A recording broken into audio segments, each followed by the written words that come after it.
Hello, and welcome to episode 96 of Gamers of the Lost Spark podcast. I'm your host, Antony Chesson, and joining me this week, it's the other spark on the pod. It's a man who, after his latest gadget purchase, will be eating more pizzas than Donatello, Raphael, Michelangelo, and Leonardo combined. It's Mr. Darren Whitten. Hey, hi, how you doing? It's your fault. It's your fault that I bought this thing. That's a bit of a tongue-twisting intro you gave yourself there. Right, yes. Leonardo, Raphael, Donatello first, because he's the most awesome of all of the turtles. Oh, I like Michelangelo. Right. But there we go. Yeah, so it's your fault, man. Right. Talking about the Uni pizza oven the other week when I couldn't make the pod. Yes. And I was listening to it, and you didn't know what it was. Well, the way that you talked about it, you and James chatting about wood-fired pizza ovens, I got dead excited, so I looked it up. Yeah. And I've been a bit obsessed with it ever since I watched the first video on YouTube showing that I found for Uni 3, and I was like, oh, and it just grew and grew in my mind, and then it was like, Antony, damn you! Blooming £200 later, I had to buy one. Wow. And how is it? Have you set it up? Are you using it? I got it yesterday. Yes. So I set it up and I used it yesterday. While I was awaiting delivery, I put some dough together. Right. Made some dough and let it prove and what have you. And then later on made my sauce. So yeah, tried it out.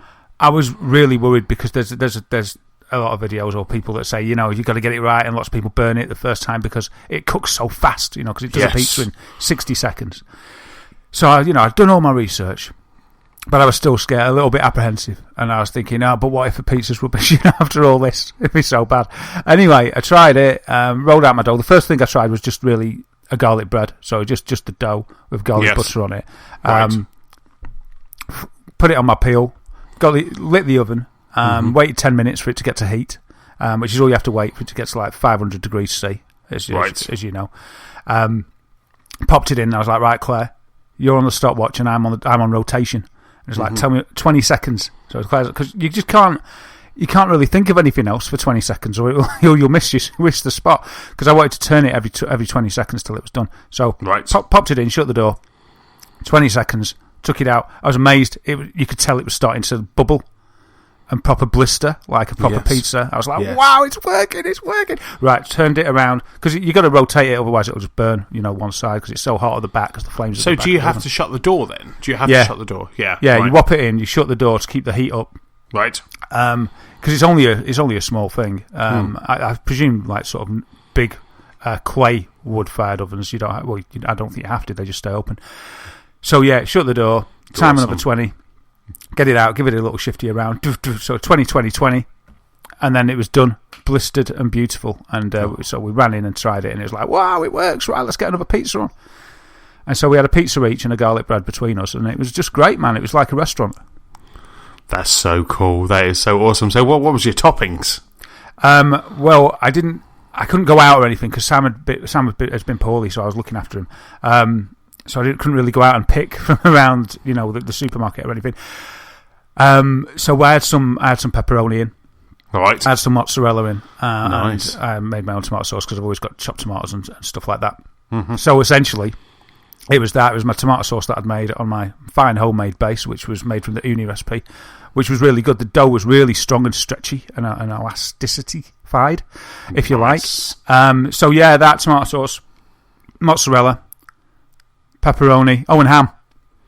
Oh, cool. That was it. Cool. A bit of ham. Like a meat feast. Yeah, and then it went. But I tell you, man, I think anything would be wonderful. Because, the garlic bread was basically just... I made butter and garlic powder, let it sort of melt, because it was such a hot day, and then just brushed that over the top of the dough, sprinkled a bit of oregano over it, and a tiny bit of cheese, hardly any, because I didn't have much, because I hadn't been able to get out. I was trying to conserve it, so just the tiniest bit of grated mozzarella. And that was just, it was wonderful, man. It's wow. It's a wonderful thing. So I'm happy. Thank you. That's so cool. As curse you. Thank you and curse you at the same time. Like I say, I saw them at Chelsea Flower Show, and they, the guys who were there was the kind of founders and stuff, and they were just absolutely superb. They were really cool to talk to. They were really into it, and it just looked like such a great gadget. It really did look like such a cool gadget. It really is, but packs away small, to put it away in a little corner. It's portable, so you can take it to your friend's house. Yep. Sets up in 5 minutes, and then it heats up in 10. That's so cool. You could take it to the beach. You could take it to the beach. You could take it, if you went to a concert, or maybe not a concert, to a festival. It's probably better. If you went camping, you could take it. Yeah, that's so cool. That is really cool. The only thing is making dough, innit? Dough takes a while. Yes. So you just kind of pre-make that and kind of stuff like that. So did it come with a cover? Or is the cover separate? Do you have to buy the cover separate? Oh, there's a carrying bag separate. Yes. But that's separate. But I don't think I'm really going to carry it anywhere anyway. And if I did, I'd just put it in. I've got a big hold all. It'll fit in there. Oh, awesome. So it is separate. For your $199.99, what you get is the oven unit, which stands on 3 legs. It's got a chimney and stuff. You get inside there's a proper baking stone made of, I think is it cordylite or something, cordylite. So it's made of like good stuff for making pizzas, and that's quite heavy. And you get a pizza peel. I think that's about it. And then you've got to buy some wood pellets on top of that. They're not included to actually burn and get it up to heat. And I bought 10 kilograms of them. It was about 18, 19 quid. But yeah, you would use. I think they estimate when you've learned it, we've sort of learned it, which I am learning. It's about 30 grams of wood pellets per pizza. Right. So 10 kilograms is going to last a while, isn't it? Yes, absolutely. Yeah. So yeah, it's pretty good. It's pretty good. I wish I hadn't listened in. But in another way, I'm glad I did, because I tell you, man, we sat down and we couldn't believe it. We ate this pizza and we're like, we're never going to have to go out, because we crave sometimes one of those pizzas that you just can't make at home. Yes, yeah, and I know now we exactly can. What you mean? Yeah. So every time we have one, I was like, we haven't just saved the £8 per person per pizza that it would have been, but we're going to, because usually we'd have starters and we'd have a couple of drinks. I was like, it'd be £40 for us to go out for a pizza each usually. So that's what I'm going to think of. That every time we use it and paying it off. Yes. A little bit, saving money. Absolutely. So you only need five pizza nights and you're 20 quid's in. Yeah, man. So I'm going to learn the craft a bit more. Right. And then start, getting people round and stuff. You're a bit far. I have to post you one, or I'll just send you some pictures when you're hungry. I'll send you some pictures at lunchtime. I'll go, look at this. Look at this. I can have this right now because it only takes 60 seconds to make. Yeah, it's great. And it's like the dough's not difficult to make or anything. It just takes. You just got to make it in advance, and then leave it out to rise. And so it's interesting. I'm going to read about yeast and things like that. Superb, excellent stuff. Yeah, so it's a gadget, isn't it? So we can talk about that a little bit. So how have you been, mate? Yeah, not too bad. I think at the weekend I met some friends in London. So we went to Borough Market, kind of one of my favourite places in London. So they've got kind of a bit of a bashing recently. So we went to Borough Market, not to kind of in any kind of celebration or just to kind of pay respects, but it was we were thinking about going anyway, and we kind of put it in the calendar for last weekend. So it was so we went along to Borough Market, and it was good to see that it was actually it was very busy. It was full of life, full of vitality, as Borough Market is, full of kind of people drinking and eating amazing food. So that was really cool. But one of the coolest things, and one of the things I've chatted about it on the pod, is that so we're in Borough Market, and there's a couple of pubs in Borough Market, a couple of pubs along the Thames. So a couple of friends and I, we were kind of wandering down, and my mate said to me, I see you've got one of those switch things, and he had a Wii, and he was like, what are they like? What's it like? What do you do? And he started kind of firing kind of lots of questions at me. It was like, how does it work? What are the games like? What are the graphics? So the kind of standard kind of, I'm interested in buying one, but I'm not sure. So I said, you know what? I've got two in my bag under the table, because we're in Look a pub. At you. No, exactly. So he goes, oh, can you get it out? So I just basically kind of got the Switch out, took both of the Joy-Cons off, showed them kind of Zelda, said, have a look at this, and they were like, wow, those graphics are amazing. And then they said, oh, do you have like Mario Kart? I was like, do I have Mario Kart? So they were almost kind of leading this demo. It was awesome. So I kind of put it on the table, kicked the stand out, took the Joy-Cons off, and just handed it to them and said, here's like, right, these are your buttons. And that was it. They just ignored Nicola and I for a little while while they were playing Mario Kart. And it was so much fun just to kind of see them picking this thing up and being wowed at the portability and what you could do with it, and being able to have those Joy-Cons in your hand. So it was just really cool. It was like we were in the middle of this very packed, very kind of trendy pub in London, so it kind of worked quite well, that we were just there playing Switch, and it was just it did get kind of a lot of eyes. People were like looking as much. I felt like at one point I was going to get Nicholas out and we'd have a Mario Kart tournament in the pub. It really I was going to say, did you not do 4-player wireless? Yeah, it felt like a Nintendo advert. So I was just going to say, people were giving you eyes. They were looking for Miyamoto filming around the corner. This was Nintendo's marketing dream. Exactly. They were just like, let's put it in the pub and see what happens. But yeah, though it was really good fun, and they absolutely loved it. So the only thing that they were a little bit, because they still use their Wii, and I kind of was talking to them about their setup, and they still use their Wii, and they use their Wii to watch Netflix and things like that. So which was really interesting. So they were saying, "Oh, can you get Netflix? Can you get Amazon Love Film and all of that?" And I was like, "No, not yet." And they were like, "So it was an interesting one that that's what they kind of still use their Wii for." So which was really interesting. I was like, well, you maybe need to look at your smart TV. Maybe your TV has Netflix. Maybe that has Amazon. So they're going to have a look at that. So just in case they can buy this and not feel that they're losing out on those added bonuses of all those added subscription services. Yeah, I'd have just said buy a Fire Stick. Yeah, absolutely. I did say there's you can get that on anything now. It comes on a toaster, so it's easier to do it.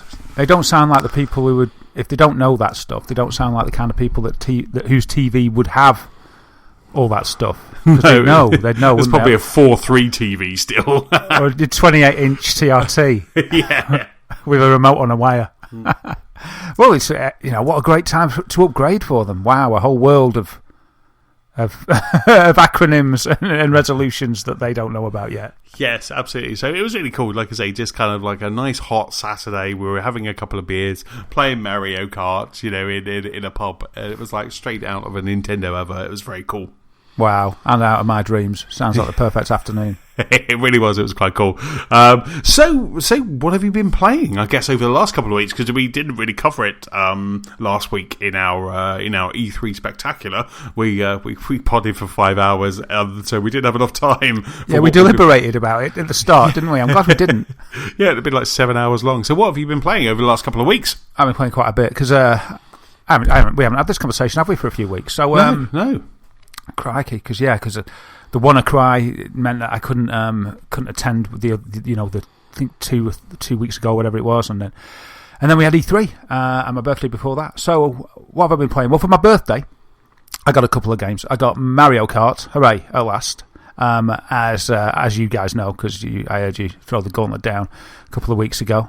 Anytime, guys. I'm ready. I say that now. I've been practicing furiously.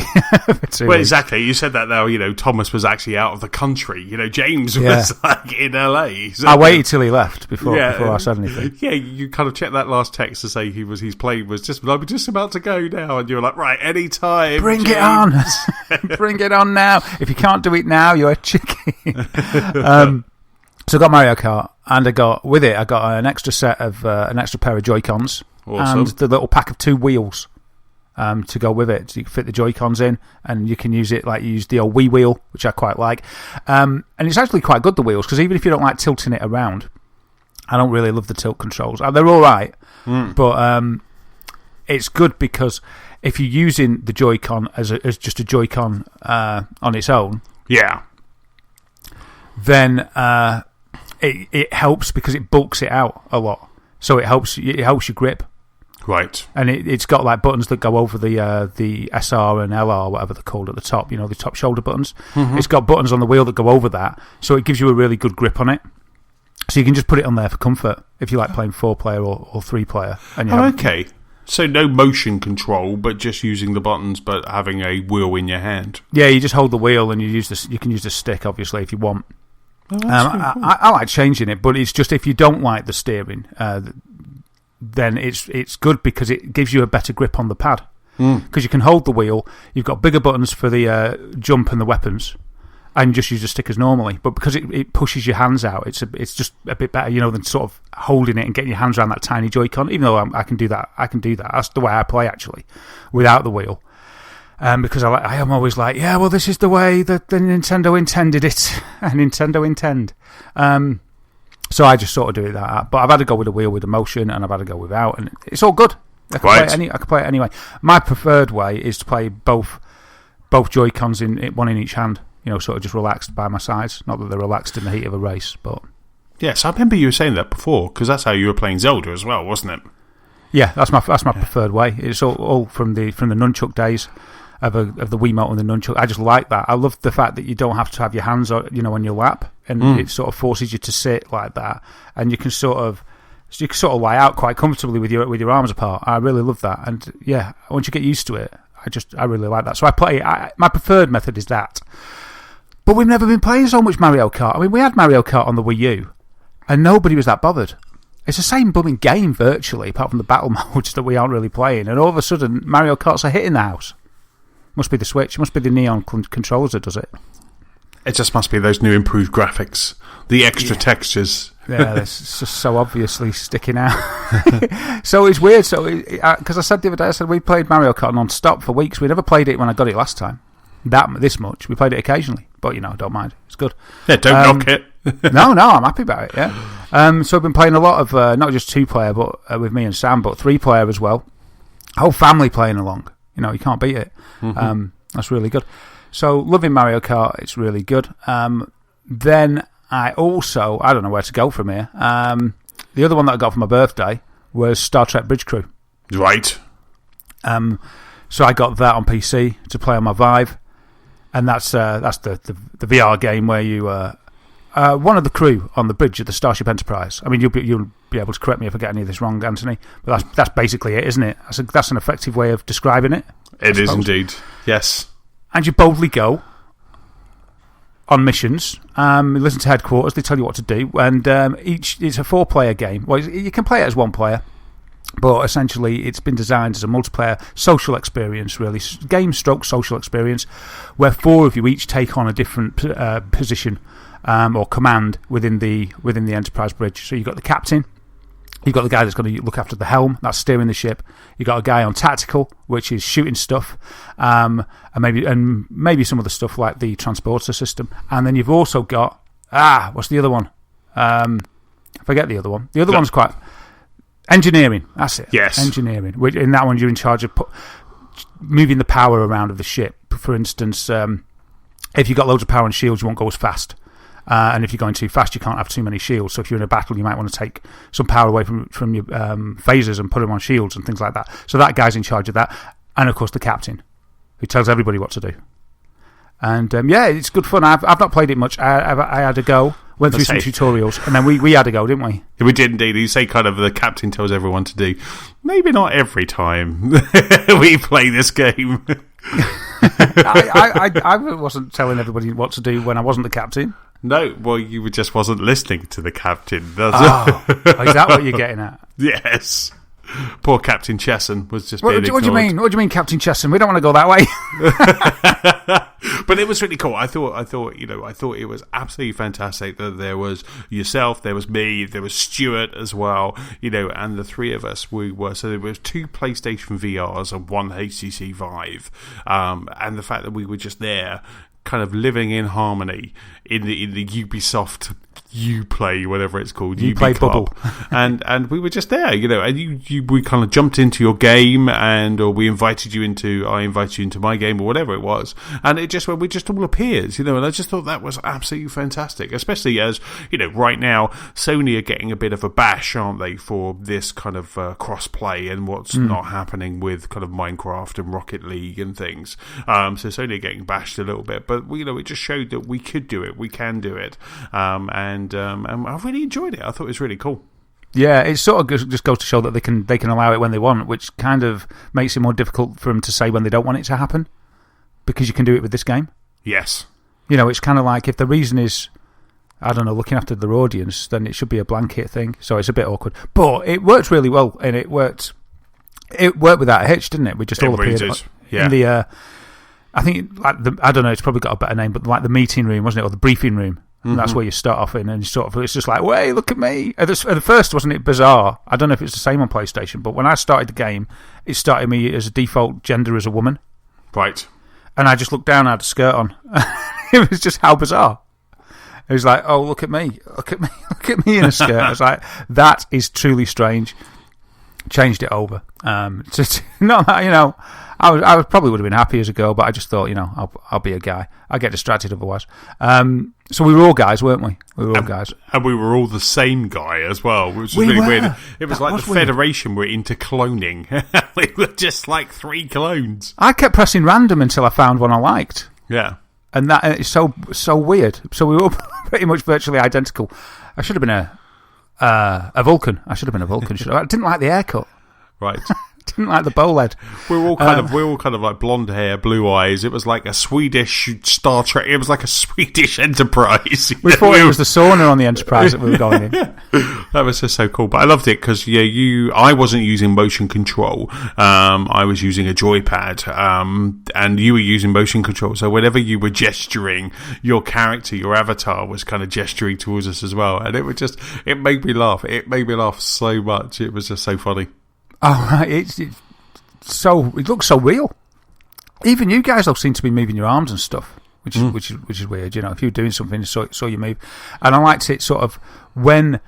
I mean, we spent some time. I was a captain, you was a captain, but when whoever was the captain, when you turned around to look at them, the guy would the character's seat would swivel round. Yes, and sort of be looking at the captain, saying, "Yeah, what's going on, Captain? What we're going to do." It's a long game though, isn't it? You can't just play it you can't just have a quick half an hour.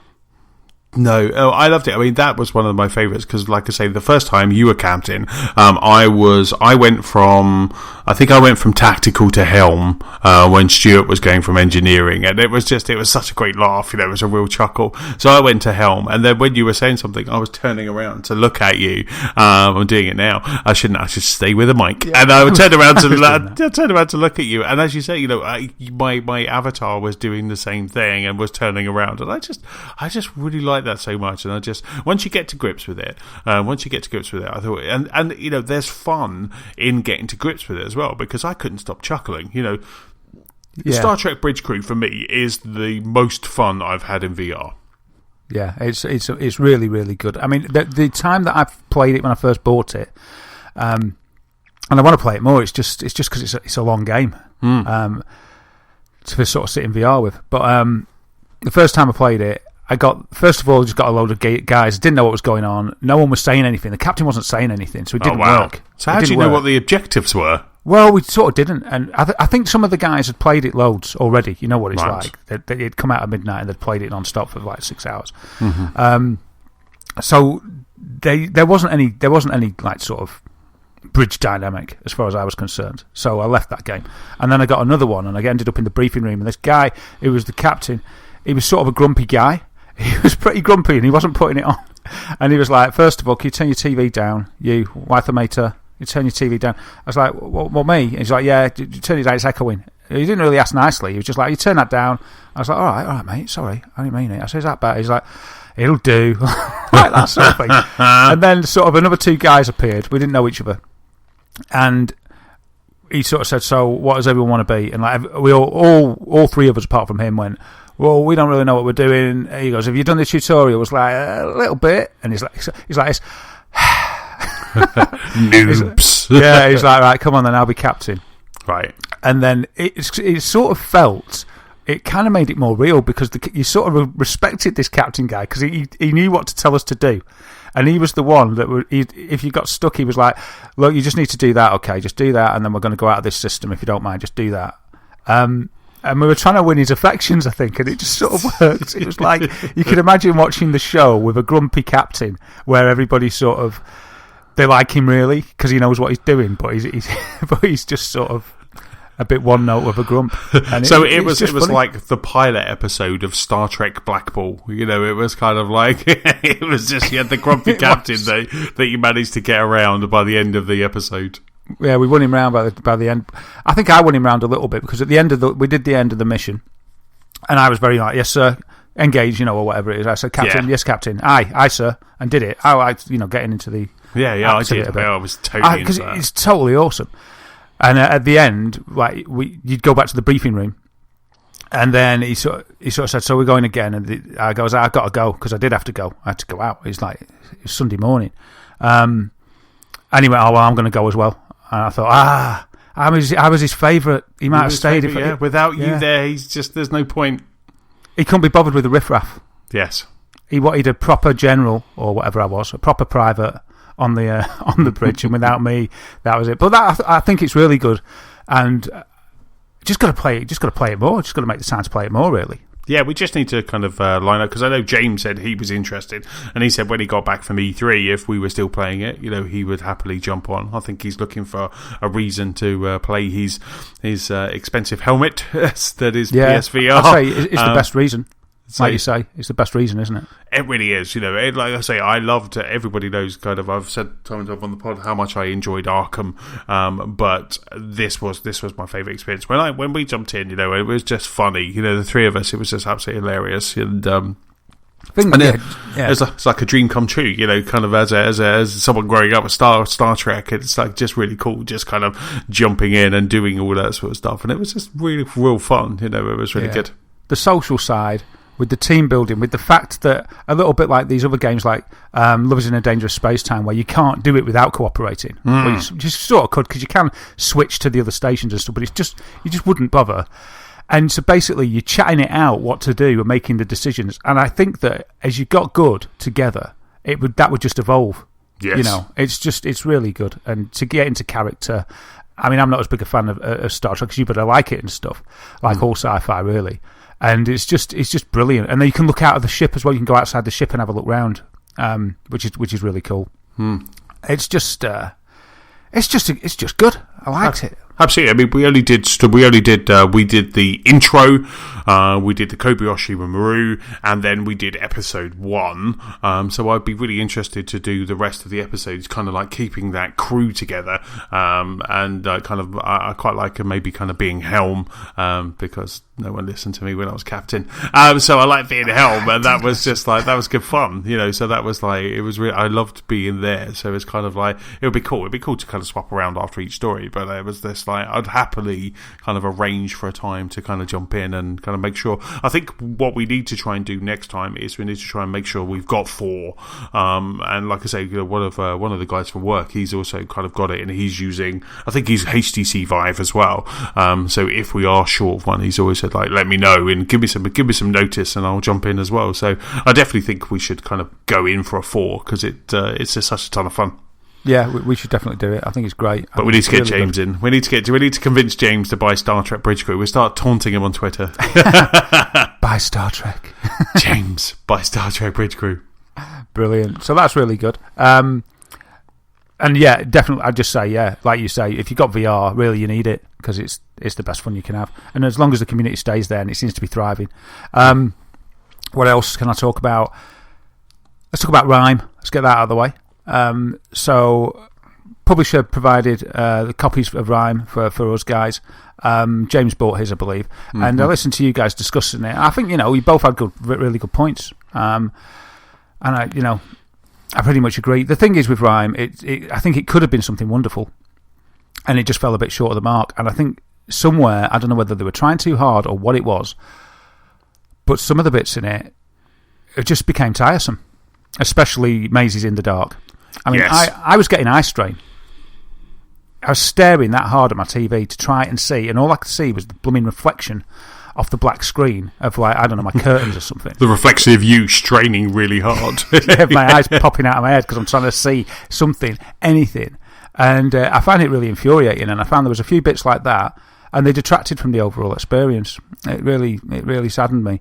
But that didn't really hit me until the first time that hit me was the Dark Maze. Yes. I was quite happy up till then.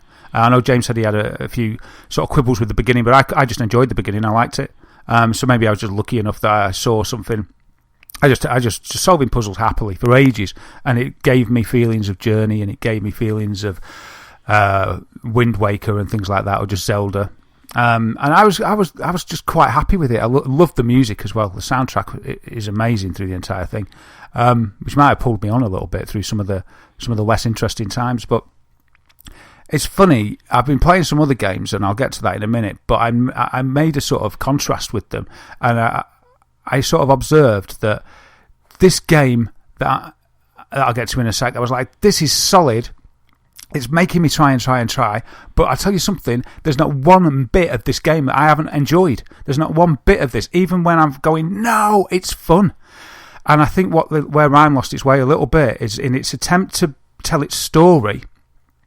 Maybe it went a little bit too long, and it just dipped out of being fun for those occasions. Mainly in the middle, I think. Yes, yeah. But then when it got to I completed it, and by the end, I really liked it. And with the end scene as well, it just I sort of just thought, oh man, you just made up for it all there. And I was like, wow, that was really worth it. So I really loved it. I think it's a strong 7 if I was going to give it a rating. And that's only because I think they should have just chopped all those boring bits out and made it flow better. They've had a story to tell. I don't think that it was worth trying to hamper or elongate the story or elongate the game by padding it out with these long bits that were, to me, just blatantly frustrating and bordering on the boring. Mm-hmm. But apart from that, I liked it. So yeah, it's a good game. It's just, I think that gamers that haven't got a lot of patience would give up, and it's a shame because it's a really nice story to enjoy. It's up there for me with what they're trying to do. It's up there with something like Journey, but the flow just didn't quite meet that sort of standard. Yeah, I know exactly what you mean. Like I say, I think for me, though, I did enjoy it. I loved the ending. I thought the ending was really powerful.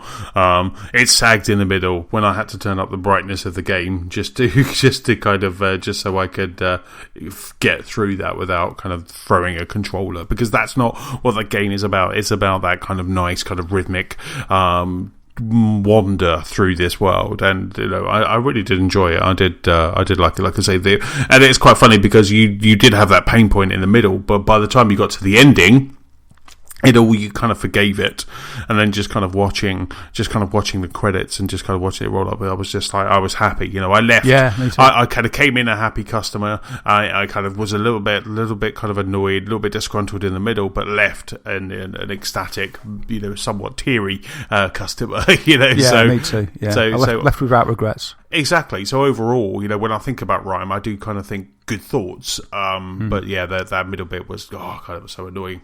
Yeah, I got annoyed as well where the bird starts chasing you all the time. There were some bits in that annoyed me. Right.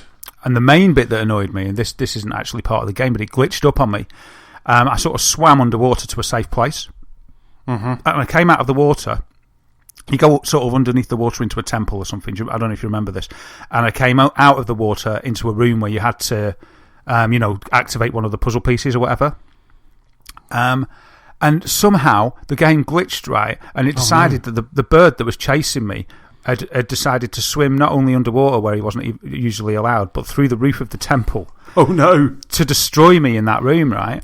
Wow. And then it respawned me, and because the character takes quite a long time to actually get up from when you respawn, there's an animation of them getting up. The bird was killing me before I could get safe. The only way to get safe was to jump back in the pool that I just emerged from. Oh no. And basically, I nearly had to quit. And this is it's either 50 or 60% through the game. Yes. Something like that. And I literally was like, I'm going to have to stop playing because I think this has glitched me. And because of the autosave, and I can't pick from different saves, I'm stuck. I was like, I can't believe it. It's a save glitch.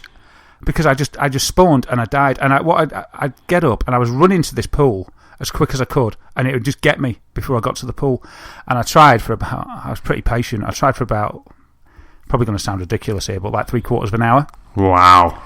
And then through trial and error, through jumping, through crawling, from running straight, from trying different angles, eventually I got under that water before it pecked me and killed me.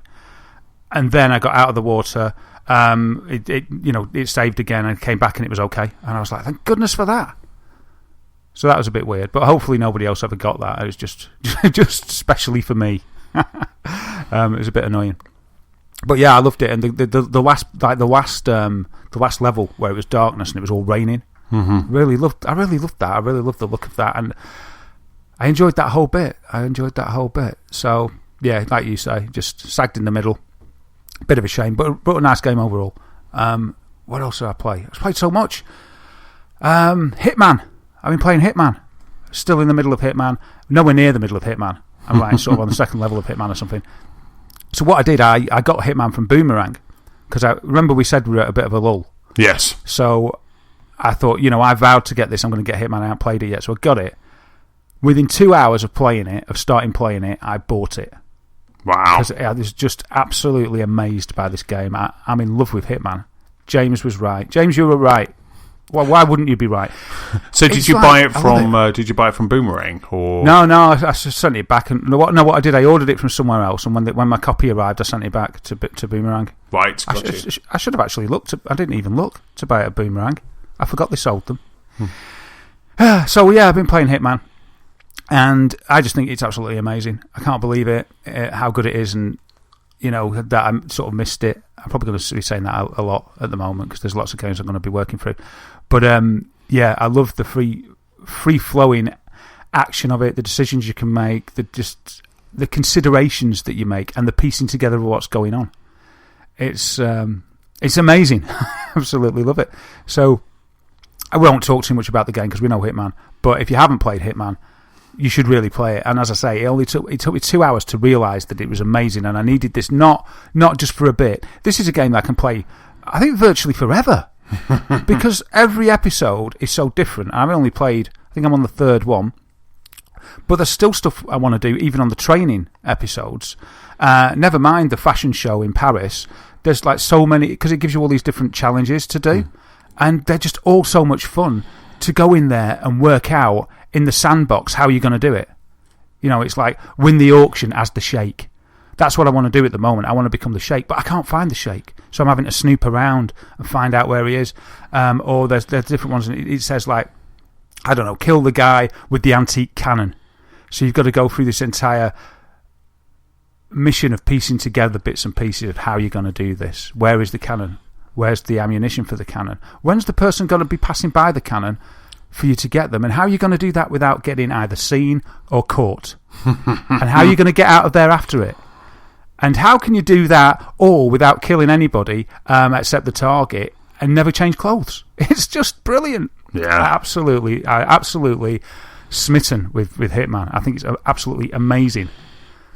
So what are you doing? Are you doing chapter on chapter, then going back and doing all of the extra stuff, like all of those different styles, or are you sticking with a chapter until you've done all of the different playthroughs? I've been what I wanted. I'm not doing. Yeah, it's a bit of both. What I wanted to do was just basically stick with it, the same one until I'd done every single thing. Right. But I just found it too tempting after the cutscene you get when you do the target. Mm-hmm. I found it a bit tempting to go and just see what the next place is. So what I've been doing is going back, doing it once, then going back, trying to do a few more things, and then when it's getting really hard, I'm sort of like, let's just pop and have a look at the next one, and then I get embroiled in that. So I've just started on, I think, the one in Morocco, but all I've seen is the start. And I was just like, right, I'll leave it there. But really, I shouldn't be playing Morocco because there's too much to do over in Italy, I think it is, and it's just so beautiful. It's a beautiful game. I'm playing it on Xbox, and it's just wonderful. And HDR in it on Xbox One S? No. Oh, right. No, oh, that's strange, because it's listed in the HDR games. Oh, well, it must be then. There's something that it isn't, or maybe it's just that it isn't 4K, and that's the update that I'm waiting for. If it's buy an Xbox HDR, One X for that, won't you? Yeah, maybe it is HDR, and I just don't know. Can't tell. Yeah, I don't know. I haven't played it for a few days because I've been busy with some other stuff. Right. But it probably is. It probably is. I'm going to be putting it on now later and I'll have a look. But it's just great. If you haven't played it, IO Interactive that have recently declared their independence because we all wondered what was going to happen, didn't they, to them as Square got rid of them.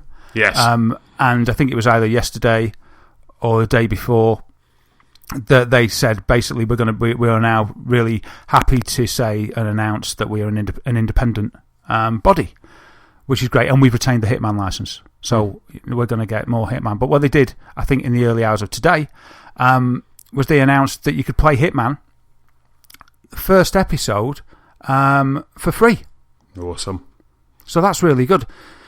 So yeah, I think, if anybody's not played Hitman yet, like me, I know you could just say, what are you doing? So that's what people would say to me. you can download it on any system and play the first episodes for free. So that's cool. And then you can make your mind up.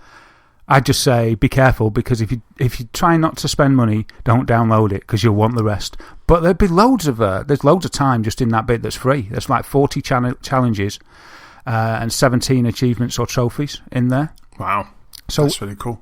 Just for free, you can just go and get involved in that, and I think that's fantastic. So if you're interested, listeners, go and have a look. It's really good. So that's 4 of them. Wipeout Omega Collection. Been enjoying. You played a bit of that too, haven't you? I have indeed. Yeah, I've been playing that as well. I've got that. Bought that digitally. It was really. It looks fantastic. It looks amazing. It's silky smooth, isn't it? It's it really lovely is. Game. Those 60 frames a second are absolutely gorgeous. Yeah.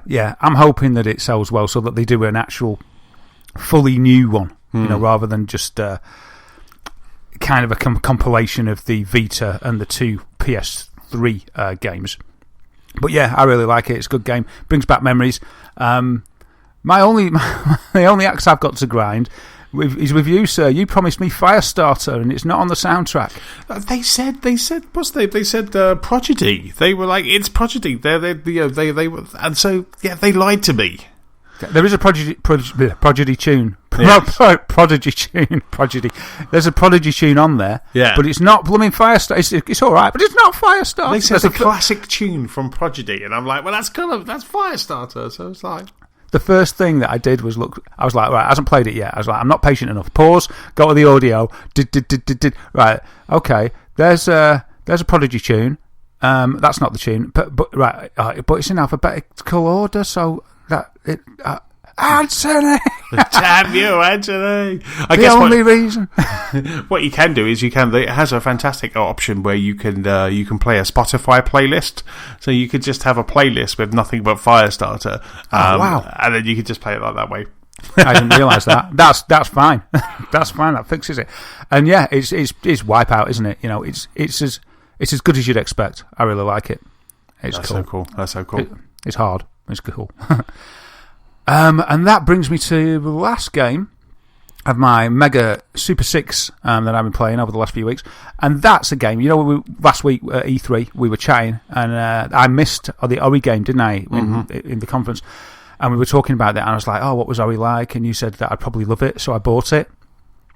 And I love it. Awesome. I completed it. You completed it? I completed it earlier, yeah. Wow, that's really good going. And that's the game I sort of was comparing to Rime. I know it's a different kind of game, but just for fun. Because it was tough. How was the Ginzo tree? Oh, is that where you gave up? No, I think I gave up before that. All right. It was very hard.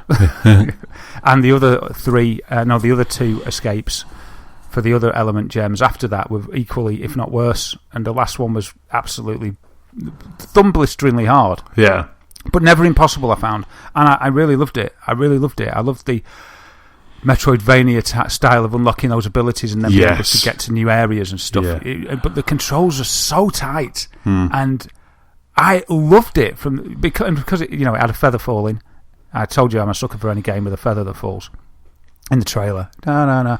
But, it lived up to it. That opening cutscene was just so... it's just so sad. And just drew me in straight away. And the art style was beautiful. But then on top of that, there's this game that I was like, what am I doing? How could I have missed this game? I absolutely love this game. It's brilliant. I've just finished it, as I say. I got the definitive edition, which had an easy mode, but I didn't pick easy. I picked normal. And now I've finished normal. There's a hard mode, which means you die quicker. Right. As if you could die any quicker than I died sometimes on that game. But guess what? There's another mode. This is ridiculous. Complete the game in one life. Oh my goodness. Permadeath. That's just... I bet there's a YouTuber out there that can do it, but my goodness, I must have died. It does actually tell you, but I didn't write it down, but I must have died hundreds and hundreds of times. But I loved it, and the story that played out was so good, and the sort of the emotional and compassionate touches that it reached out and touched you with. I just really loved it, coupled with just a great game. Best platform I've played in ages. Love it. That's so cool. Yeah, it's really good. So that I'm out of breath. That's what I've been playing. Wow. Hitman, Mario Kart, Star Trek, Rime, Ori and the Blind Forest, and Wipeout. It's a good selection. It's not been a bad few weeks. No, that's a really good gaming selection. You've had a really good gaming year this year, I think. Yeah, I know. I'm going to look forward at the end of the year to looking back and I was thinking about all these games and like that Ori one especially. Something that when it first came out that I let pass me by, and that thanks to this podcast I've played it and absolutely loved it. So I could have missed out on a gem, but I haven't. And I think that's the same. I could say the same of Hitman there as well. Yeah, and probably a few others as well that I just don't come to mind. But that's the beauty of it. So yeah, it's been a good year, but an especially rich and fruitful few weeks. Do you want to know how many times you respawned in Ori? Yeah, 657. Wow. Most of that was in the Ginzo tree. So you have been playing you played it for 14 hours. Oh man, did I? Wow, because I got through it I did that in a week. I tell you, that's what happens, isn't it? When you just get wrapped up in a game. Yes, absolutely. When it gets it hooked. Good game, don't you? Because you don't. Yeah. The time just flies by. Yeah, and you just don't even notice. But you just when you're not playing it, you're thinking about it. It's like I just got to get further. Yeah, 14 hours. Thanks, mate. Oh, that's really cool. That was all fancy to the Xbox app on your iPhone. Demon, thanks for looking. So that's cool. So for me, I've been playing. Actually, before I jump into what I've been playing, one other kind of thing that I did this week, and I completely forgot, but it kind of wraps into what we've been playing, was Nicola's custom Xbox controller arrived. So last week during E3, Microsoft announced that the custom controllers, the awesome custom controllers that they're doing, were now available in Europe and the UK, because before they were just available in the US. And I think last year, E3 2016, they kind of made that announcement. They were like customized controllers, and Nicola got really excited about it. She was like, "That's fantastic! You know, I can have something that's different from the black one." So we went on to Xbox.com. She spent about an hour designing her controller again. Do I like that? Do I like that? Do I want my name on it? I don't want my name on it. You know, doing all of that sort of stuff. Million different permutations. And then we went to check out, and then it was like, "Oh, this is only available in the US." To which point, I think she threw the MacBook back at me. She was like, "You could have looked at that before I started doing all of this." And then last week, just before the conference, they announced that they were now available in UK and also Europe. So I went on to Xbox.com. I was like, "Oh, I wonder if I still have that picture on my laptop." So I went on to Xbox.com, and it was already saved there. So because we saved the controller configuration, it was all kind of saved in there. So all I did was just like select that, check out, done. So I kind of didn't tell Nicola it was coming, and then within a week, it's only been a week. You know, just before E3, this was they announced that. So within a week, it's turned up, and it turned up yesterday. And I tell you what, she couldn't be more. Because I said to her, I said, "I've got a present for you." She goes, "Something's arrived for you," because I was up in Manchester yesterday, and she was like, "Something's arrived for you." I said, "Oh, excellent stuff, I'll get it when I get home." And then I got home, she was like, "Oh, what was that box?" I said, "It's a present for you. Don't get too excited," because I thought I didn't want to make hype. You know, I didn't want to kind of go, "This is amazing, look at this." I said, "Don't get too excited. It's just like a little something for you." And then when she opened it up, she was like bowled over, because this was her controller that she had designed. You know, it had like real kind of like rich red buttons and rich red controllers, a couple of white things on there, the home button and the start button, and also the crosshair were white. And then the main colour of the controller is just really nice dark blue. It's sort of blue. It's almost like her kind of inspiration for this, which is quite nerdy. But the inspiration was when we went to Gamescom. When we went to Gamescom, when we was at the Xbox booth, we saw the Forza controllers. So there was a blue Forza controller and a red Forza controller.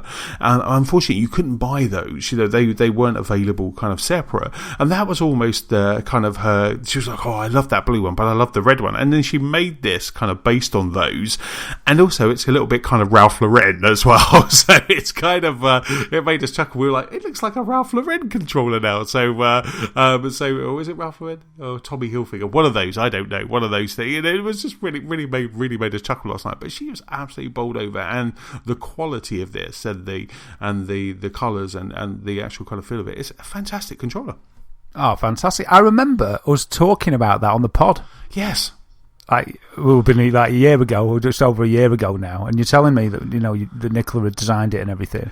And there you go. It's here now. It's kind of, it's not good at the time, obviously, but for her to forget and you to order that's just great. I love that. I didn't even tell her because she had two permutations on the Xbox.com. One had her gamer tag on it, and one didn't. And I was like, I don't think you like. I think I did that, so I did that. So of course I said to her, you didn't want your gamer tag on there. And she went, oh no, you did that and ruined that one. That's why I created another one. So I was like, oh, thank God for that. So I got the right one. So unfortunately, she's playing Zelda, so she hasn't tried it out, but she was bowled over by him. So really happy. Brilliant present, love it. Oh man, I bet you, imagine that though. You'd just forgotten about it. Yes, and then someone presents you with something like that, and you designed it as well. Oh man, no wonder she was so happy. It's awesome. Absolutely, and that's what she said. She goes, that is my controller. No one else has those colour permutations. That's my controller. And she was really happy with it, really impressed, because before she just had a day one Xbox controller. So because she didn't like the white one, and obviously I don't allow her to touch my Elite. So she was that. She was really bowled over. So it was fantastic. So I've been playing. So what else I've been playing? I've been playing, apart from the games like Bridge Crew and Wipeout, I've also been playing Telltale. So Guardians of the Galaxy Episode 2 came out a couple of weeks ago, so played through that in one sitting. It was okay, it was good. It wasn't, the first episode was amazing and I really enjoyed the first episode. This one was a little bit slow, had some deep feels in there. There was a couple of moments, but I wasn't left going, oh my god, give me more. I was like, okay, hope you pick it up for episode 3, but it's standard Telltale fare, and it started off really good because it had an ELO track. It's a living thing, so it had that, which I was like, this is so cool. I turned the sound up really loud when I was playing that, and like I say, the game is okay, it's great, but it kind of didn't leave me on the high that the first episode did. But I'm still looking forward to episode 3 and obviously 3, 4, and 5. Yeah. Well, they're kind of known to dip, aren't they? A little bit. They are. They normally dip on episode 3. Is normally I think it's like episode 3 is normally the kind of the dodgy one. So premature dip, sir. Yes, yes, and a premature ditch for guys. Like I say, it was okay, but it just wasn't as good as the first one. Oh well, Telltale's getting complacent. That's what it is. Yes, they need to up their game a bit. There was, like I say, there were some good moments, but there was nothing that kind of made me kind of chuckle or anything like that. And like the first one, I was all chuckling and like, this is amazing. But the second episode, I was like, so bit flat. Yes. Did it give you the impression that they were sort of like what was setting up stuff for the next one, the next episode? Yeah, it did. I think that I was quite happy after, because when you get to the end of that and that 100-point achievement hits, that's how you know you've got to the end of that episode with the Telltale game. They was like, next time on Guardians of the Galaxy, and that looked like it could be fun. Brilliant. Okay, well, we'll look forward to episode 3, which is due sometime. Yeah, there's no release date yet for episode 3. Okay, cool. What else have you been playing then? And then the last thing that I've been playing on top of all of everything is I've got a new game for my Switch, so a new game on the go to stop me playing Zelda over and over again. So recommended by James and Matt, and a friend of a show, Matt. I got Lego City Uncovered on the Switch, and I'm really enjoying it. I had a trip up to Manchester yesterday, so that's kind of like a nice long commute. That's like a nice 4-hour commute. On the way up, I was writing project plans, but on the way back, I'd kind of done everything that I needed to do, and I'd been kind of full on day. So I just sat on the train and just played Lego City Uncovered, and I just absolutely loved it. It's such a great open world Lego game. It's full of fun. It's full of puns, as you'd expect from a Lego game, and it just plays really well on the Switch. Cool. Yeah, it's and it runs really well, does it? It does. Looks nice and shiny and all the rest of it. Indeed, the opening loading is maybe a little bit longer than I wanted, but apart from that, it looks nice and shiny. It looks great. It plays really well. The buttons are great. It's a really good Lego game. I'm hoping that when we get Marvel Superheroes 2, I'm hoping that maybe I'll get kind of an Xbox and a Switch version of that, because I was really enjoying it. Like I say, I'm back in London on Friday, so I've got another commute on Friday, so I can't wait to play more of it. So it's quite funny. When I got home, kind of threw my bag down, had a shower, and then kind of came down with my Switch in hand, because I was like, I just want to continue playing this, and I just say, So it was just really cool. It was really cool. So for a game to do that, Zelda did that, and where you just kind of, once you've been playing it, you get home and then you just bring the Switch down, because Nicola was playing Zelda, so I just wanted to just continue playing. Yeah, and the Switch allows you to do that. It does indeed, and that's the wonder of it. The fact I just really enjoyed just sitting on the train. Virgin Train was, the aircon was so nice, because in the UK at the moment we have a heat wave where everybody's dying of heat, and I just sat on the Virgin Train, and the aircon was playing, and aircon was blasting out, and it was just so nice. I just sat there. I was like, this is how I reward my day. So it was absolutely superb. I could do with being on a Virgin Train going at 100 with the aircon on right now. So that's the perfect place to be over the last few days. That's all I want to be. I wouldn't mind. It's like, don't tell me when I'm there. I don't want to know. I'm staying on the train until the heat just stops. Just keep going to Manchester and back to Euston. Just stay on the same train. Yeah. It's like, I pull my toe out. It's still too hot out there. I'm going back into the train. More sandwiches, please, Porter. That was the worst thing, because when I arrived at Euston Station last night, so I got there about 6:45, I think it was. So I was on this gorgeous Virgin Train. It was all really nice and cool, almost to the point where it was cold. That's how lovely it was. And which I didn't care. I just absolutely loved it. So I kind of got off the train, and as I started walking to the tube station at Euston, you could just feel the heat coming from that hole. So you get on the tube with lots of other hot and sticky people, and then it was just it was unbearable. But was it rush hour when you got there? Well, no, like I say, it was 6:45. Because you missed the big squeeze at least. But it was still busy, because I think obviously because the sun was out, people were probably staying out a bit later. Yeah, have a few drinks in the bar so they can sweat even more when they're all clustered together on the tube. Oh, it's a nasty experience, isn't it? Why not? Yes, indeed. So on that squelchy, horrible note, let's start the news section. And in this week's news section, we have E3's most watched YouTube videos. Did Sony hold something back? Maybe. And also, Switch gets a major update. But the first piece of news, Daz, is with you. It is, and so backwards compatibility. So it's such a great soundbite, isn't it? It got the biggest cheer at E3 when Mr. Spencer shouted out OG games are going to go with backwards compatibility for Xbox One. But as good as it is, and as good as it makes me feel, and I'm included in this, I hear about backwards compatibility, it makes me happy. It makes me feel warm inside. But apparently it's not used that much. Now, I couldn't tell you how much I use it, but I will tell you one thing. I was playing Geometry Wars the other day on my Xbox One, and it's Xbox 360 game, and I loved it. And I'm still trying to get that achievement of getting 1 million points in one life, but I still can't do it.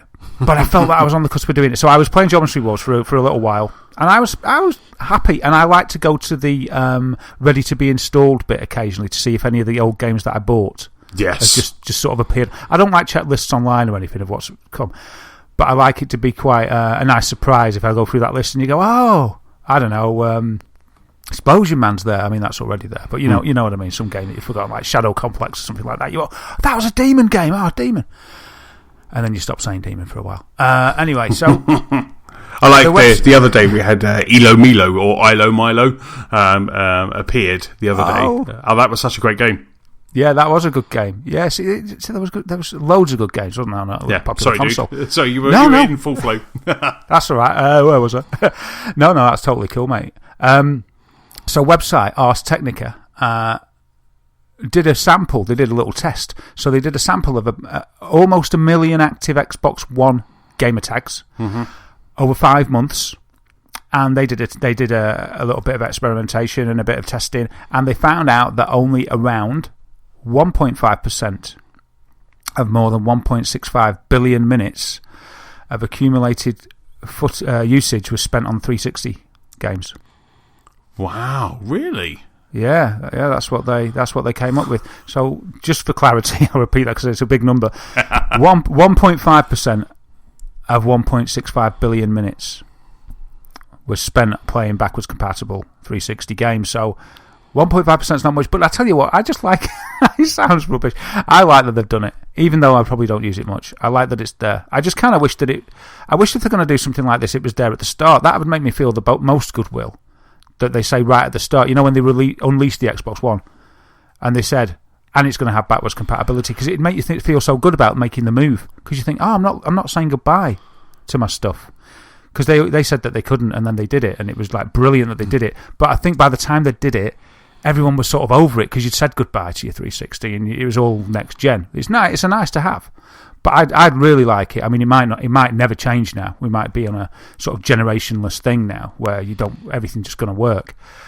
But I'd really love it if, say, the next generational leap, so, not the Xbox One X, but the Xbox 2 or whatever, or the PS5, and they said, don't worry, guys, even though this console's going to be expensive and it's going to be amazing, right? Let's just say that it's going to be amazing. We don't have to stick with the expensive, but let's just imagine that it's going to be amazing. They said, but don't worry about your old stuff, because all your old stuff will work, or all your old games will work. It'd just be nice. But anyway. Yeah, I mean, Sony. Maybe no one will play them anyway. Yeah, but Sony yet to dock in that harbour to pull up at that station. But definitely, listening to an interview on Giant Bomb with Phil Spencer, he was saying that he loved the idea that there's not going to be a lot of games for the OG Xbox. There's not going to be a lot of games that are going to be kind of backwards compatible. But it's just so nice that, because as he was saying, it's like people are always talking about, have you played this game, or how far do you go back? Have you played KOTOR? Have you played Blinks the Cat? There's all of those, and obviously if you wanted to do that, you have to drag out your old console. So why not? Why not have them available on your current console? And I'm hoping that all of this does set the precedent that when we do get that next Xbox, that your Xbox One, your Xbox 360, and your OG Xbox games are all compatible with that, and then you just it just keeps bringing them forward, and they're never gone, because there's some games that before the backwards compatibility that I was keeping hold of one Xbox 360 just in case I ever wanted to play those again, and now they're available, so it's just fantastic. And I agree with that 1%. I haven't jumped into many. I like seeing it. I have Viva Pinata Trouble in Paradise pinned on my Xbox One Dash, but a couple of times I'm like, I'm going to play that again. I'm just waiting for that one winter week where I've got really bad flu, and then I'll just be all in Viva Pinata. So yeah. It's just like you say, it's a nice to have, isn't it? And that's the thing. It's a nice to have, yeah. And I really hope that Sony and Nintendo follow suit. Because I've been obviously with E3, we've been seeing a lot of Mario Odyssey, and I'm itching to play Mario Galaxy. To the point where I actually might get my GameCube out, because I really want to play Mario Galaxy. Sorry, not Mario Galaxy, Mario Sunshine, because I never played it. I never played it a lot. I got frustrated at one bit. It's brilliant. And then Xbox came out, and I was like, oh my god, Project Gotham Racing, this is amazing, and Halo. So I remember getting really frustrated at jumping on a wire, and then Xbox came out, and I think because I had my Xbox and GameCube at the same time, because my brother shipped them from Canada, and so I was spoiled then, and I think I just went over to Xbox and just continued playing there. So I really want to just kind of play that again, but I'd love that to be on the Switch. I'd love that to be on the go. That's what I want. Yeah, and so would I, and it is a nice to have, but the thing is, statistics like this aren't going to help the rival companies jump on board, are they? Because they're going to think, 1.5% of all those minutes. There's some more sums on the Game Central website here. They say that Microsoft have reported in the past, in late 2015, they said that people had spent 9 million hours playing Xbox 360 games, and in the first month or so of the feature going live. So that's probably the busiest it's ever going to be. Mm-hmm. So that sounds good, doesn't it? Yeah. But then they go on to say, if you divide the 9 million hours by the 19 million or so Xbox One owners at the time, yes, it translates to only a few minutes for each person. Or just one person that really loves Call of Duty. So even then, it's not something like, because everyone's clamouring for it. It's like I've moaned about it, because I don't want to have to buy Shadow of the Colossus. Well, they're doing a remake now that I'll have to buy, but I have had the hump for ages that Shadow of the Colossus is available on PlayStation Now, but I bought that game twice on PS2.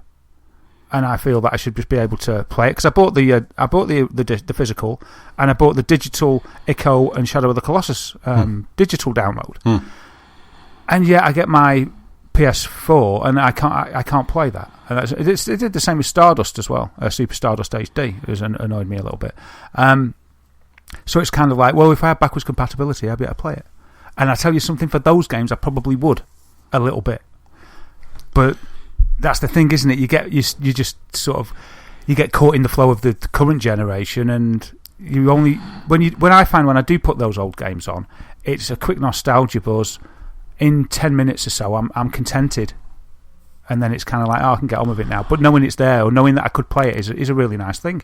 Yeah, I must admit, the one game, the one thing that annoys me about like Sony not doing this, because the one game that I really would love to play, kind of right now, would be Ni no Kuni, the very first Ni no Kuni, because I never completed it. So I really would love to kind of get back into Ni no Kuni, because like seeing the trailer at E3 for Ni no Kuni 2, I know they're not linked, but seeing that trailer made me just want to jump back into that Studio Ghibli world and just kind of play that game, but I can't. I think it's on PlayStation now, but I don't want to stream and do all of that. I just want to be able to play it. Play the version you bought. Yeah, the worst thing was I found the box because I gave my PlayStation 3 and a whole load of games away to this charity. I think one of our first podcasts we were talking about it. It was like a hospital charity where you give it to kids so they can play on consoles while they're in hospital. And I think my Ni no Kuni disc was in that PlayStation, so I hope some kids is having a wonderful time. Some poor kid had a fantastic adventure. Exactly. So that's good. You just look on the bright side of that. That's a real shame. Because I found the box, I was like, oh my god, I found it. It was in my gaming trunk. I was like, it's Ni no Kuni. Ooh, do I go out and buy a really cheap PlayStation 3 from EGX or something like that, from CEX or something like that? And I was like, and I opened it up and I cracked it open and there was nothing in there. I was like, oh, and I just kind of hope they're enjoying it, but yeah, no, I'd love to be able to just kind of buy that again and like not streaming, kind of download it and just play that. And I was really hoping that maybe they would announce a HD remake of Ni no Kuni. That would be nice. And I think with the diminishing returns we get these days with regard to technology and generational leaps, it's not like it used to be. It's like I can understand that people aren't probably going to be that bothered, apart from reasons of nostalgia, because I'll go back and play like Commodore 64 stuff, but not forever. I won't do it like 10-hour session or anything.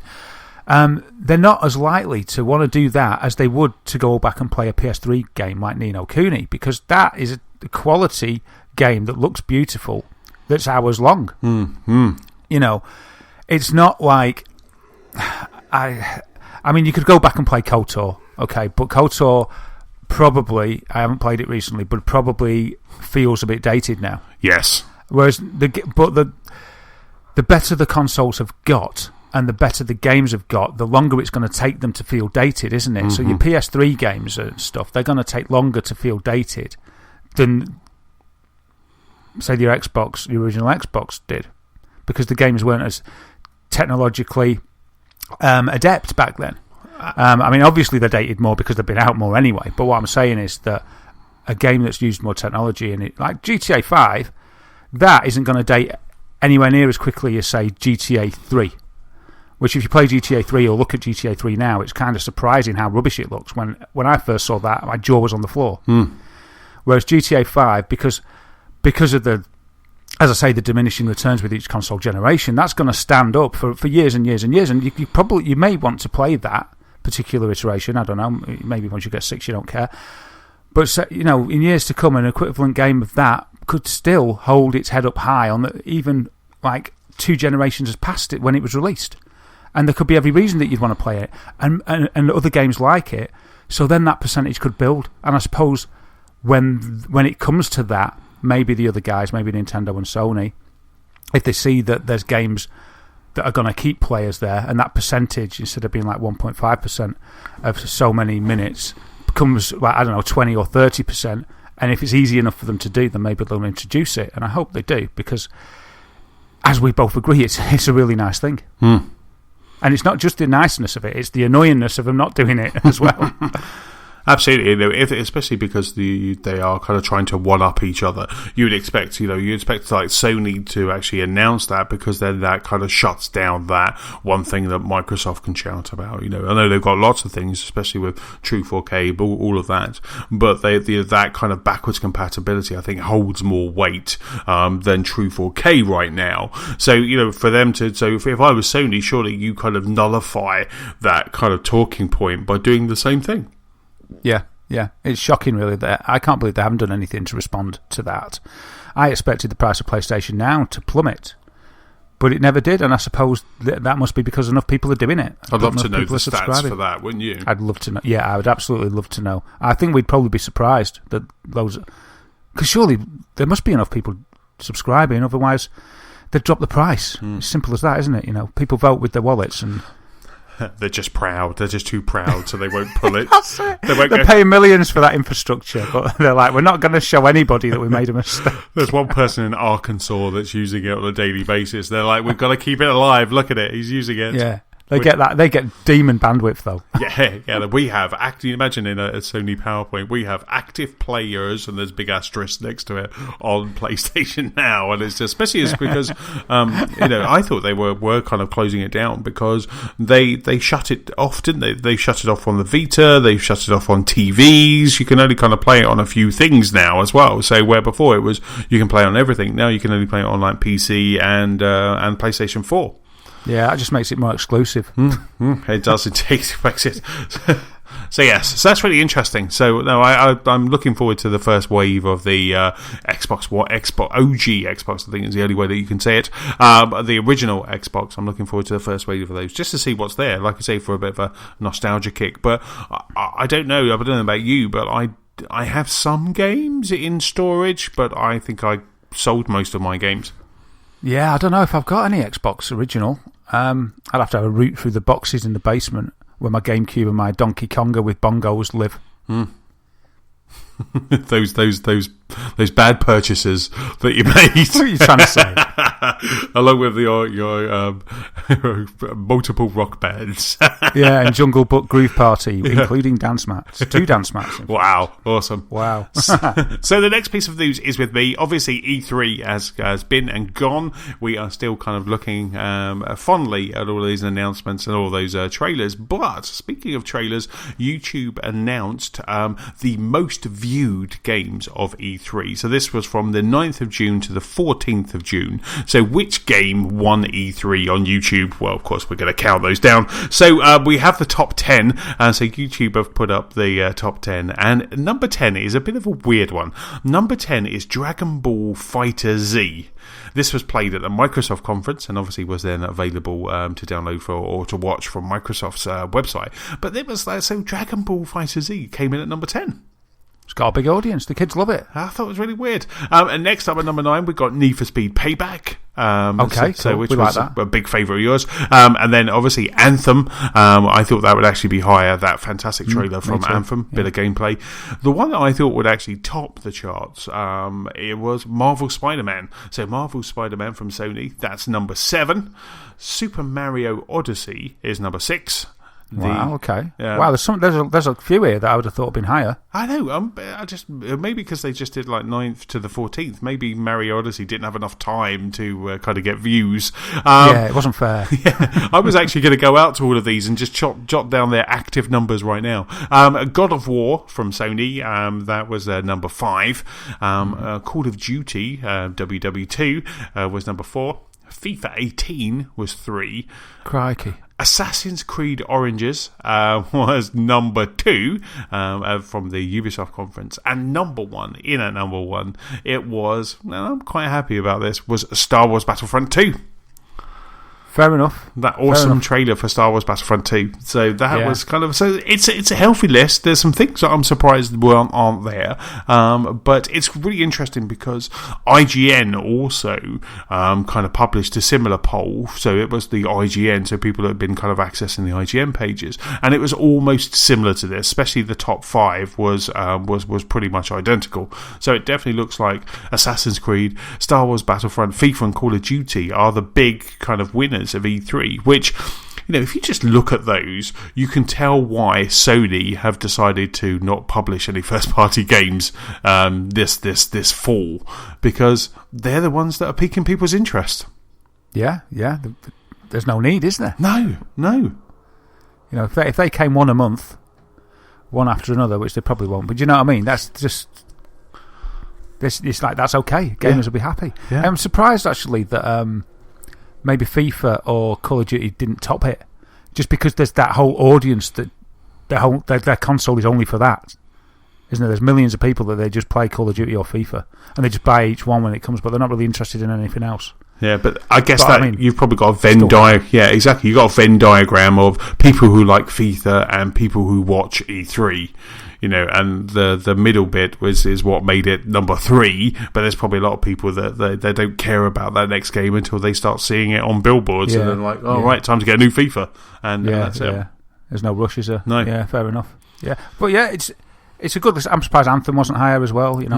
It's weird. Assassin's Creed's surprisingly high, but I'm happy with Battlefront being number 1. Yeah, absolutely. I was surprised that Marvel vs. Capcom wasn't higher in there. I'm surprised that Sea of Thieves weren't in there, because definitely in my echo chamber on Twitter and was the feedback was that everybody was absolutely just loving Sea of Thieves, and that the new stuff that's been added that they had a walkthrough through seems to be really kind of resonating with a lot of people, and a lot of people having a lot of fun. So I was surprised to see those kind of Marvel vs. Capcom and Sea of Thieves kind of not topping that, but I'm sure they were probably not far below the number 10. Yeah, that's the thing, isn't it? You've got that line. You didn't make the line within that time limit. Who knows? Like you say, it could have shifted now. Yes, indeed. So the next piece of news, sir, is with you.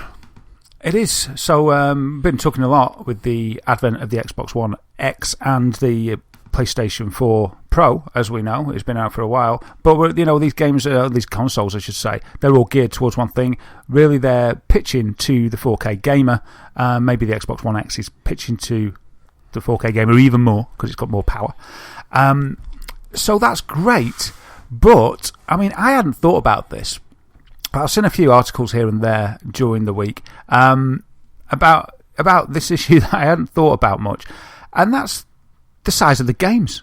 I never thought of it. 4K games are obviously going to be a lot bigger than your normal 1080p HD games. Mm-hmm.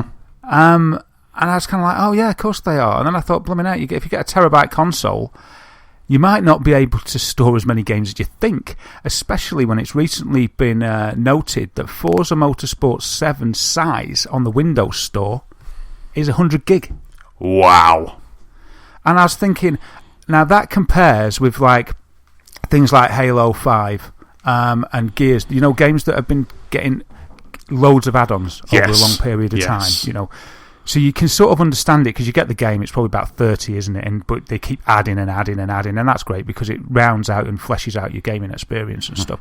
It still gets to be a lot, But the vanilla game here, I think they're talking. This is just on the Windows Store. It says available on Xbox One and PC, and it says approximate size 100 gig. And I'd say there wouldn't be that much difference in the size if they're targeting 4K for both. And it just made me think, crikey, 4K a game, you get a terabyte console, you'd only be able to have 10 games at once. So I think something that I know you've got your external storage, and I think that's a great idea, but it's something that I've never bothered with. Now, I've got a 4 terabyte drive here. I've got 2 4 terabyte drives that I use for backing up. So I've got sort of duplicate copies of backups. But I've never really bothered with it before. But it made me think that myself and maybe other people, as we enter this foray of Ultra HD, it's going to be a normality to have an external storage drive connected to your console, and maybe it's going to be a thing of the past to rely on internal storage, unless they're going to up the storage loads. Storage is relatively cheap. You can get a 4 terabyte hard drive. Well, I got mine a year or 2 years ago, and it was only about 90 quid, 100 quid. So it's not that it's expensive, but it's an extra cost, isn't it? Well, if you're looking at £449 for your Xbox One X, and then 10 games in, if you get them digitally. But even if you don't get them digitally, they install to the hard drive, because they can't access the data quick enough unless it does that. So even if you buy physical, you're not really saving, because it'll install the entire disk to it anyway, plus the updates equals 100 gig. And I just thought it's an interesting thing, isn't it? It's certainly something I'm going to be thinking about from now on.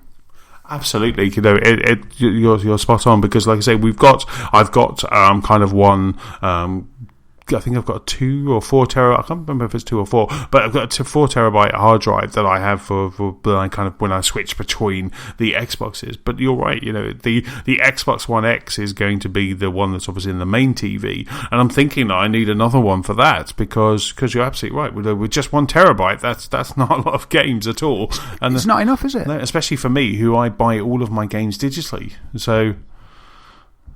You're absolutely spot on. I mean, looking at Amazon, you're right. They kind of run from about 100 from about 100 to 147 pounds, depending on what you want, and that's for 4 terabytes. So it's kind of probably worthwhile trying to get one now before you splash out the cash again for the Xbox One X. Yeah, I mean, this is just a bit of guessing, right? But I think in the days of the 360 games, I think that the games were about 7 gig, roundabout. And I think you got your Xbox with like 250 gig hard drive or a 500. Was 500 the basic or was it 250? I thought it's getting blooming hard to remember. Yeah, 250, I think. Let's say there's 250 and 500. I think they were the options. So, say 7 gig a game and a 250 hard drive, that's over 25 games you could fit before you were stuck. Whereas here we're looking at 10 maybe of proper, of big games. I'm talking about, not indies and stuff. So yeah, but I'll tell you what though. I mean, if we could just say, okay, that's fair enough. That's something. That's a consideration that we're probably going to have to make as part of going to the next generation. Mm-hmm. And then we could probably say, by the way, storage is pretty cheap in the numbers you're going to be buying it. Maybe your new Xboxes and new PlayStations are going to have to take into account bringing us like 4 terabyte drives with it. Yes. Especially if they're going to tout the digital download as the way forward. I think we're going to have to see a dramatic increase. I mean, say a 4K game is 4 times the density or size. I don't know if it is exactly, but say if it's round about 3 or 4 times the size of a normal game. If you're selling a console that's specifically for that, then I think you should factor in that the storage should be 3 times that. I think it's fair enough. But let's just park that for a minute, because I saw Larry Herb, Major Nelson, chatting to Jeff Keighley on a post E3 chat. Oh yeah, where he showed the Xbox One X to Jeff. I think he was the first guy to actually touch it, right, outside of Microsoft. And it was quite good and everything. And Major Nelson mentioned this, and he said it was absolutely brilliant. He said, I've been testing this at home, and he said what we've done. He was looking at the ports at the back, and he says it's pretty much the same as US. So if you've got an S, all you have to do is you just unplug that and you just plug this in, and you're away. And he said, and the great thing, he said, I've got an external drive with all my stuff on. Mm-hmm. And he said, you said this the other week as well. And he said, I just plugged it in, because you asked if it would work, didn't you? That's right. And he said, I just got it, plugged in the HDMI, plugged in plugged in my USB 3 external storage, and everything was there. Yeah. No waiting or anything. And I thought, you know what? That is actually an argument for having it, because doing that transfer of an internal storage from one console to another, when all you want to do is play your new console, yes, is a pain. But if you if I can see a change in the way we look at it, that you have sort of your brains, your box there, your hard drive, and that's your games. And that just plugs into whatever console you get. Ding, ding, ding. I mean, yeah, not universally, but maybe one day. Well, maybe not. But so what do you think? There you go. I've put my case forward. No, like I say, that's what I've been doing since we got our movie room, since the dawn of the Xbox One. That's what I've been doing. I've been as soon as they enabled that, all of my digital games are on that. There is nothing on the console. There is, on both of those consoles, there's a few games, like the ones that I don't have to switch between. So we've got Halo Master Chief Edition, the Gears of War Ultimate Edition and Gears of War 4, and Destiny. They're the 4 games that are on the hard drive of all of those. So they're the games that Nicola and I have played co-op. Everything else is on that hard drive. Wow. And maybe I'm in a minority not doing it, in my little echo chamber, maybe. I will say, though, just me. I will say you were spot on with the size of the Xbox 360 downloads. BioShock Infinite, which is probably one of the nicest games on Xbox 360, was 6.4 gig. Oh wow! Spot on. Well done, sir. Hey, well done, Dazzy. But yeah, no, I mean that's exactly. I've been doing that just because A, I'm lazy, don't want to get up and change the disc, and B, I switch. As soon as Nicola comes down to the TV, down to the movie room, I'm onto the little TV now. So I just go, fine, okay, exit that game. It saves up to the cloud. I go over to the other Xbox, plug it in the side, because it's a day one Xbox One. Plug it into the side USB port, just stick it on the top. Off I go. And that's it, and it's done. You can even have two in there. You can have two. It will support two USB drives on that. So if you do max out that 4, you could always get another one. So I just do that, plug that in, and then it's on my pins. The games that I'm playing are on my pins. Just click that, go, and off it goes. And it just says, just sync in with the cloud. Downloads my save in no time at all, and I'm up and running. Well, I think there's going to have to be a universal change towards the Antony Chesson model. And I just think there should be some consideration with maybe upping the storage. But I think, you say it's laziness. You're harsh on yourself. There's a better term you could use. It's elegant. Yes. Isn't it? It's elegant solution. It is a lazy solution, don't get me wrong.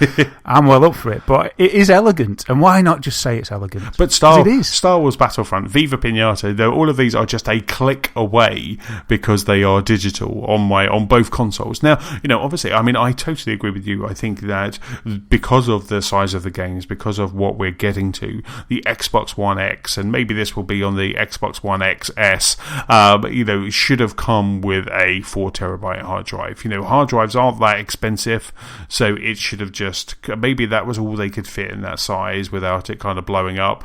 Don't know. I'd like to think that Microsoft started with a 4 and then they were like, no, we need to get it down, or that price, it's going to go to 520 or 530 if we go higher.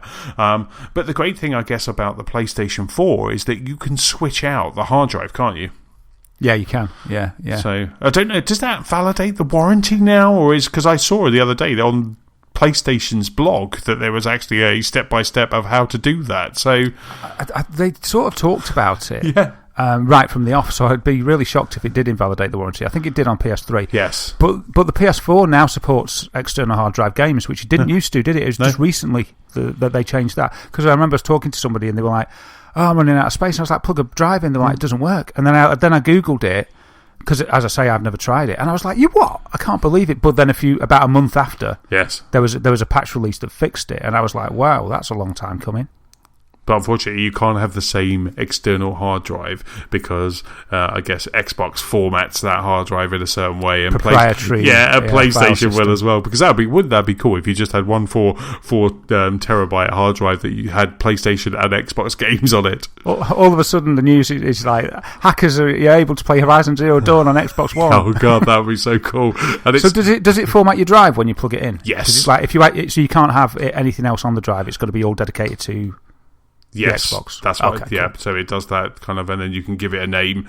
So I gave mine a name of Awesome. So it's really cool because it says installing to Awesome, and it just makes me happy.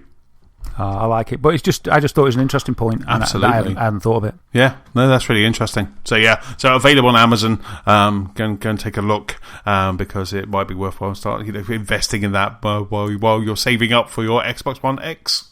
Yeah, and not just because of the getting out of storage, but like you say, just for the convenience. Yeah, absolutely. The elegance. The elegance. Yeah, I like that, Daz. I like that. I'm never going to say lazy anymore. I'm going to say elegant. It's more elegant, isn't it, Nicola? What are you on about? It's more elegant. It really is. It's just awesome. Right. So next up is, for me, and Nintendo Switch have a new system update. So they have System Update 3.0.0 has been released, and there's a whole bunch of new features and fixes for the Nintendo Switch. Have you updated yours yet, Daz? I have, yes, and I saw the lovely assistant. Yes, it was all very easy, wasn't it? I must admit, just kind of, I got home again from my long commute, saw that this story had popped yesterday, and got home and just fired it up. It shut down Lego Uncovered, but I just kind of quickly updated it. Didn't take long at all, and I also kind of updated the controllers as well, so you can update your controllers, which is quite cool. That feature's obviously been available, and Microsoft do that as well, where you should always make sure that your controller is up to date. But a quick run through of the new features and fixes are there's a register channel, so you can receive news for specific games. So if you're interested in Mario Odyssey, you can actually kind of subscribe to that channel to get kind of news from that. You can now also add your friends from both 3DS, Wii U, and also Mario Run as well. So if you have friends in any of those that are not on your Switch list yet, you can actually add them from that. And all it does is it just asks for your Nintendo password when you're doing that. You just ask for your Nintendo password, and then they will show, and then you can then just kind of add them to your Switch friends library. Cool. You receive notifications when your friends go online, so which is really cool, especially when you're playing Mario Kart.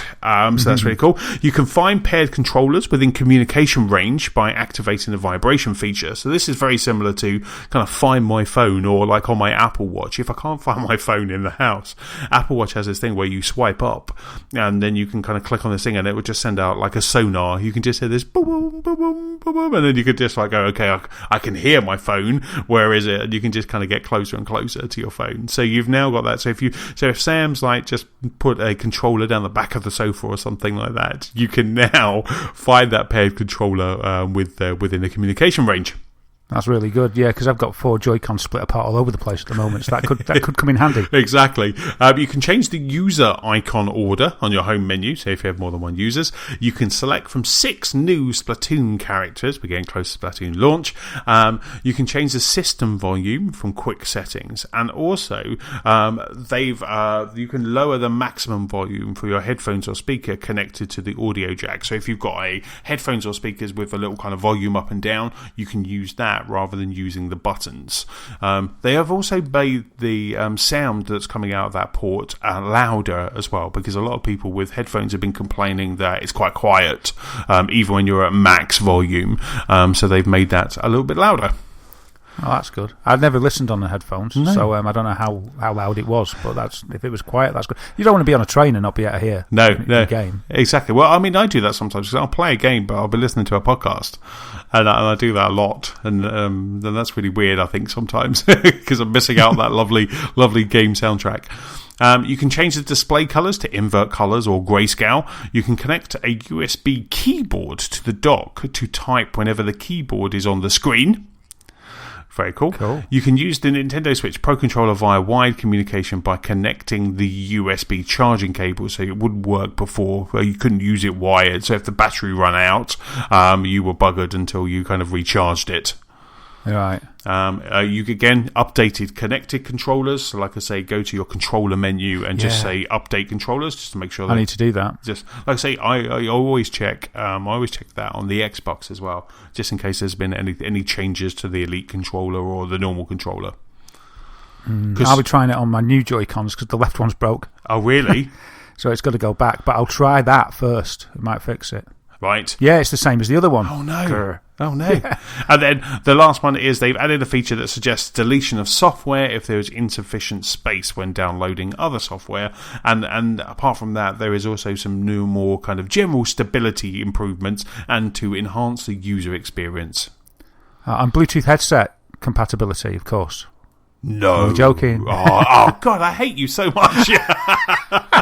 Sorry, mate. That's all we've got time for. Thanks very much. Bye. But it's just when you mentioned the Bluetooth keyboard thing, I was just kind of like, well, if you can do it for that. It was a USB keyboard, not Bluetooth.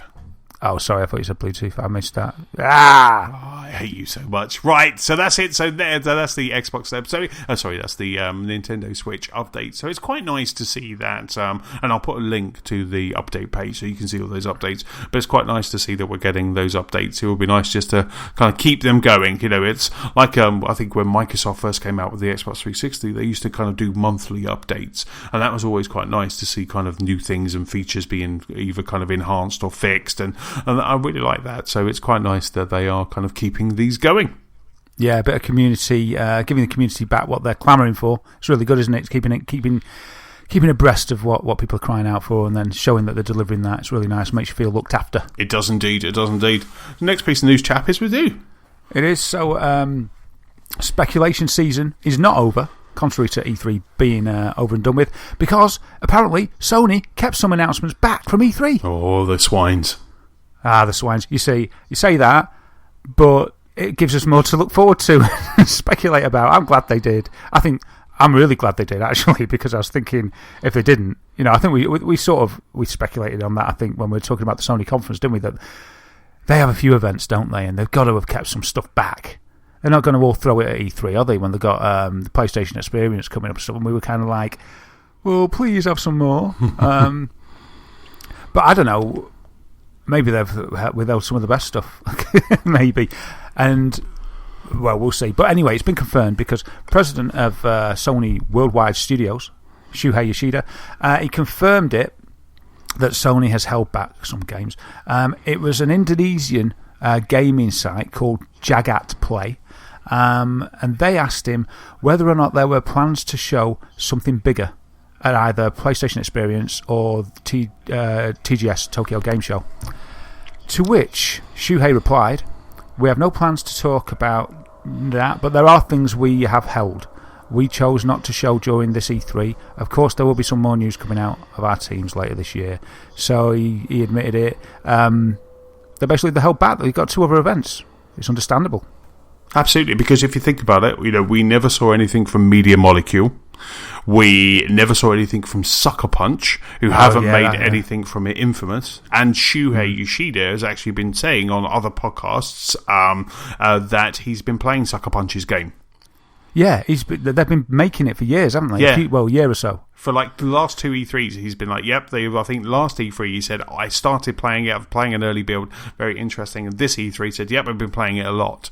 So it's like, are you going to do anything at Gamescom? Are you going to skip that again for maybe just TGS? And then maybe, obviously, in December, you got PSX. So it'll be really interesting to see what comes out. It really will. It gives me... You're going to laugh at me. It helps me hold out for my... Not the Shenmue, but Final Fantasy VII Remake. We need... Let it go, we need that. No, come on. The Final Fantasy Remake is going to be a 3-parter, and we're not even talking about part 1 yet.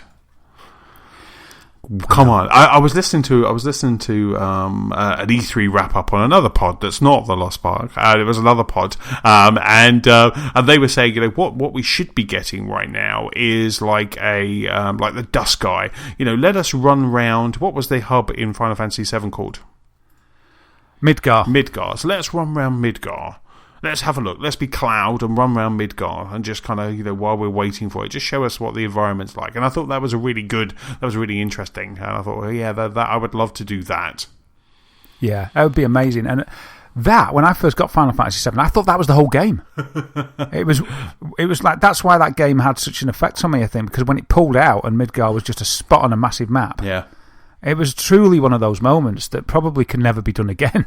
And that's why it's sort of bolted into my heart that I love it so much. But yeah, surely they could have done something in a year, even if they only started production when they announced it, which is, a lot of people think is what happened. Yeah. It was like, they've just said it on the E3 stage, we best start working on that. Yeah. We better do that file save as. But no, like I said, I can't remember what podcast I listened to that on, but they were talking about that. But, just having that kind of Midgar section as a kind of Final Fantasy Dust Guy kind of thing, pre-order episode 1 because it's coming out for December, pre-order episode 1 and get this free demo, that sort of stuff. That's, we haven't even seen that. So how far away is Final Fantasy VII? And so, Daz, the final piece of news, sir, is with you. It is. Just a cheeky one, this one. Call of Duty Modern Warfare Remastered standalone release has been leaked. We're getting that standalone release that they said would never happen and you had to buy it. We knew that would come. Blooming heck. But anyway, there's a picture being leaked of the physical box of the game, all shiny and wrapped and stuff. Call of Duty Modern Warfare Remastered. Wow. And the rumour is that it's going to come out on June the 27th. So, not about a week away. A week and change, yeah. That was from website Charlie Intel sent the photo. And the rumours are that that's been taken by someone from the Target chain in the US. The price is going to be, according to the rumours, $39.99, which is $20 below the usual price of a full price game over stateside. So that makes the rumour mongers think that it's going to be around £34.99 for the UK price for that. Wow, that's steep. It is a bit steep. And apparently it doesn't include, I don't really know about this, but it doesn't include the variety map pack. Right. Which probably is going to not go down that well. That's £11.59, I think, to get that map pack on top of it, taking the price, if that's right, up to like £46 or something. Wow, for very. I mean, I must admit, I got that because I bought it on PlayStation 4 because we were playing zombies, didn't we? Because I bought the last Call of Duty and got the version that gave you that free and quote unquote free, and so I kind of got that and I played it, and it does look absolutely, it looks fantastic, it looks great, it really does get a good tart up, and I showed it to my nephew who loves kind of Call of Duty and stuff. And he was like, wow, that's incredible. And then I kind of played the first couple of missions and was like, this is really good. But again, it's kind of back to what you're saying. It's like those old games, you kind of play them, go, wow, this looks really cool. I remember doing this. And then you just move on to something else because, it's either the mechanic of the game has been improved, and you just feel a little bit, it kind of feels a little bit stale, feels a little bit kind of, you've done that before. I did get that from the BioShock games, but I definitely got that from the early Halo or maybe even the early Gears of War as well. That because they've refined that control system, the newer games just kind of feel a little bit more fluid. But yeah, that's quite steep, isn't it? For that, it's quite steep. I expect like a £19.99, pounds or something like that. Yeah, I mean it's only a rumour, so it might not be true. We'll find out in due course. But yeah, if it is that price, it's just cashing in on loads of real staunch fan base who loved that game. I love that game. I won't be buying it for £35 though. But then I'm not a Call of Duty fanatic. But I loved that game. That was when it sort of went nuclear, wasn't it? When it it really was.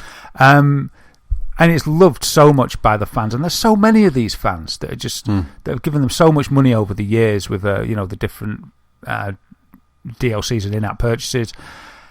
It just seems mightily stingy or mightily greedy. To do that, but as I say, it's just a rumour. We'll see what happens. Just thought it was worth mentioning.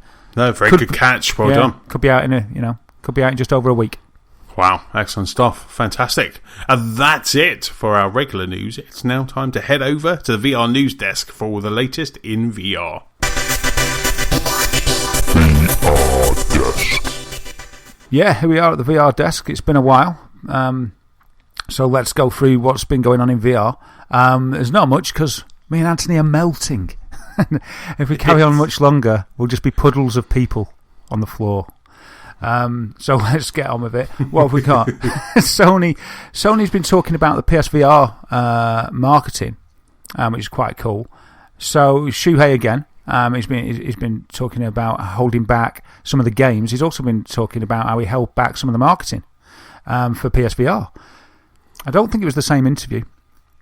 This was an interview with Kinda Funny, hosted by GameSpot, and Shuhei was there questioned about it, and he said, this is his quote, "We've been holding back, our marketing and sales team have been holding back promoting the system because we didn't have enough units, but going forward, because we have enough units moving into the retailers, we're going to start promoting the system and games coming up."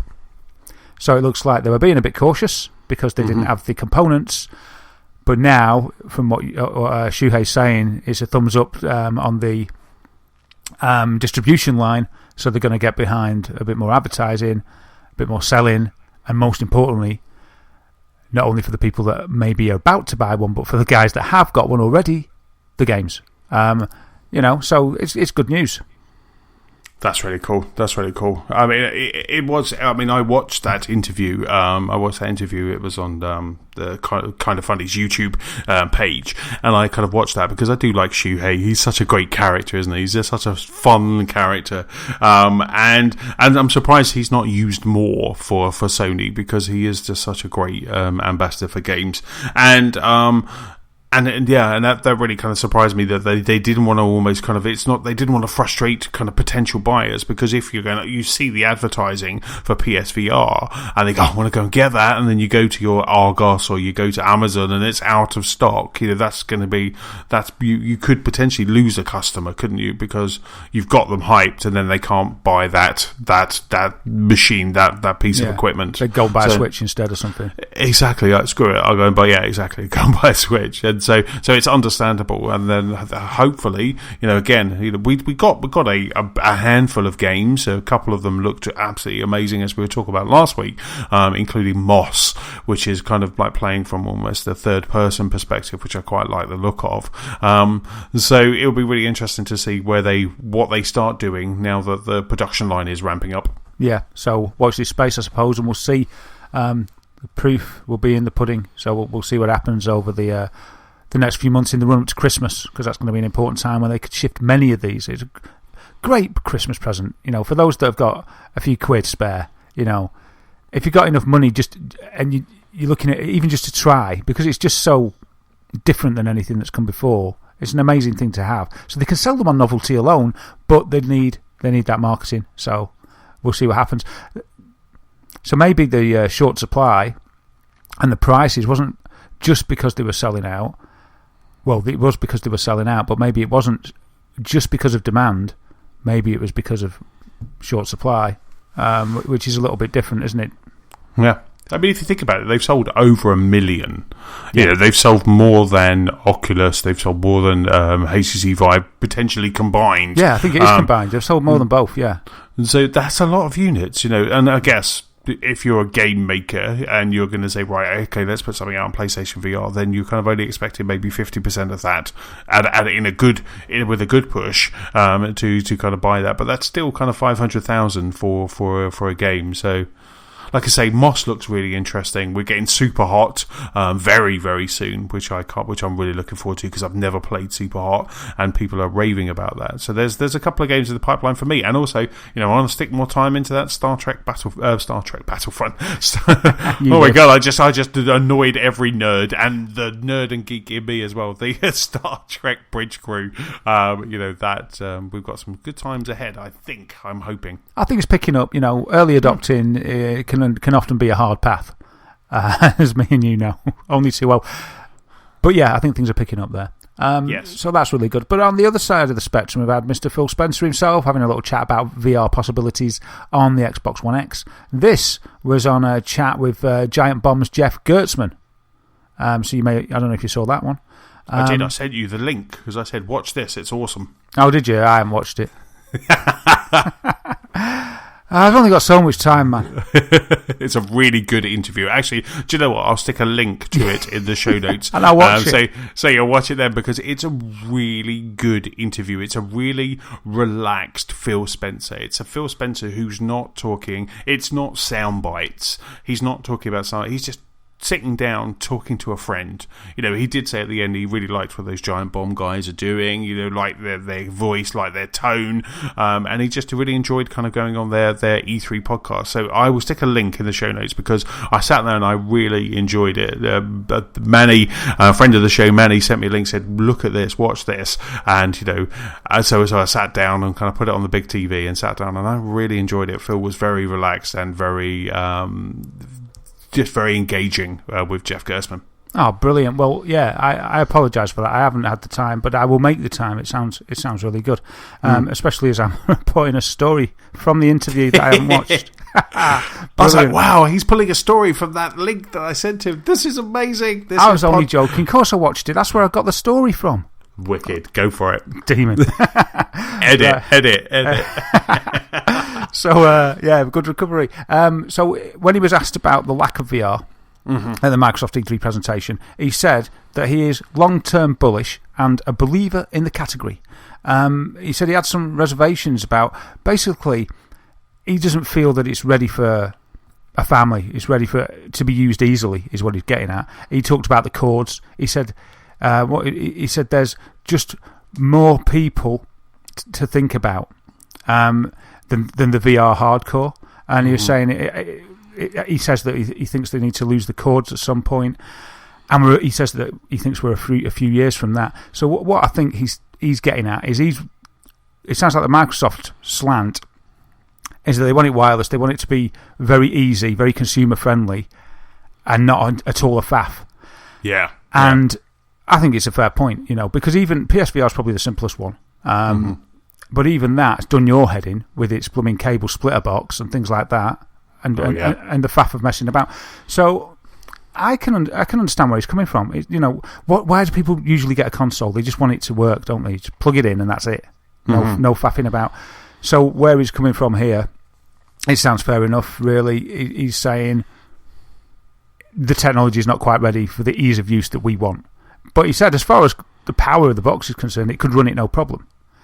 But then he also said, but we're going to bring out headsets, but we see at the moment that's for a PC at the minute. What else? Yeah, because he said it as well.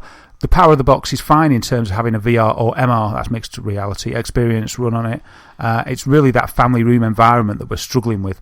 He probably going to say it better than me, paraphrasing it. We're saying, okay, let's stay more on the PC where we're seeing action and developer interest until we really get the art form of what it means to create great mixed reality experiences. Then it can go to more places. It's not a shot at what anyone else is doing. I love what we're all trying to do, where we're all trying to go. Actually, the teams share a lot of learning. This is quite interesting. He said we've had the Sony team up. They've seen what we're doing with HoloLens. We talk to the Valve guys all the time. I don't think this is the time for us to be competitive in this space. It's time for us to share our learnings and try to get better because the market is years away, but we want to be ready for it. And I think he's put that really nicely. He does. Like I say, he is eloquent, beyond eloquent in that interview, and that. And he also talks about Minecraft and the Sony and Switch and things like that as well in that interview. So, but yeah, no, and I think and he's right because you have echoed his sentiment time and time again on this podcast, where you've been saying that when you're playing VR, you feel like you're isolating both Claire and Sam. I do, really. It works as a party thing. When you've got a lot of people around, it's quite good. But then there's groups of people that are all doing other things, while the person's in VR. And it's kind of a feature, and that makes it fantastic. But yeah, I do suffer with that. That's why I haven't played Bridge Crew for like hours and hours on end, because it just doesn't feel very natural to me. Absolutely, and like I say, and Phil kind of is echoing your sentiment there as well. So he heard it from here first, obviously, and then kind of took it there, and then kind of just copied your stuff from Giant Bomb. Yeah, absolutely. So moving swiftly on, we go to wireless VR, and when it's nice going to segue. hit. So it is, because Phil was talking about when are the cords going to shift. Well, there's been more and more momentum with this cordless VR thing going on recently. We've just had Computex 2017, and Intel's Gregory Bryant has demonstrated Intel's wireless VR solution. This is another one. You've also got TP Cast. This is the first public showing of the HTC Vive using Intel's WiGig technology, it's called. And so this further leads to people speculating that the next Vive, or as an add-on, HTC is going to bring this wireless VR to the market as an official thing, maybe in early 2018. So it's pretty amazing stuff. It uses a thing called DisplayLink DL8020 chipset and a DisplayLink XR codec. And with them, you can use wireless VR with unnoticeable latency. And it was demonstrated, and for all intents and purposes, it was a winner. It looked really good. So this device at the moment, a little bit like the TP Cast, it's an add-on peripheral. It wasn't made clear whether it would be sold as an add-on or whether it would be it kind of form the basis of the next gen Vive.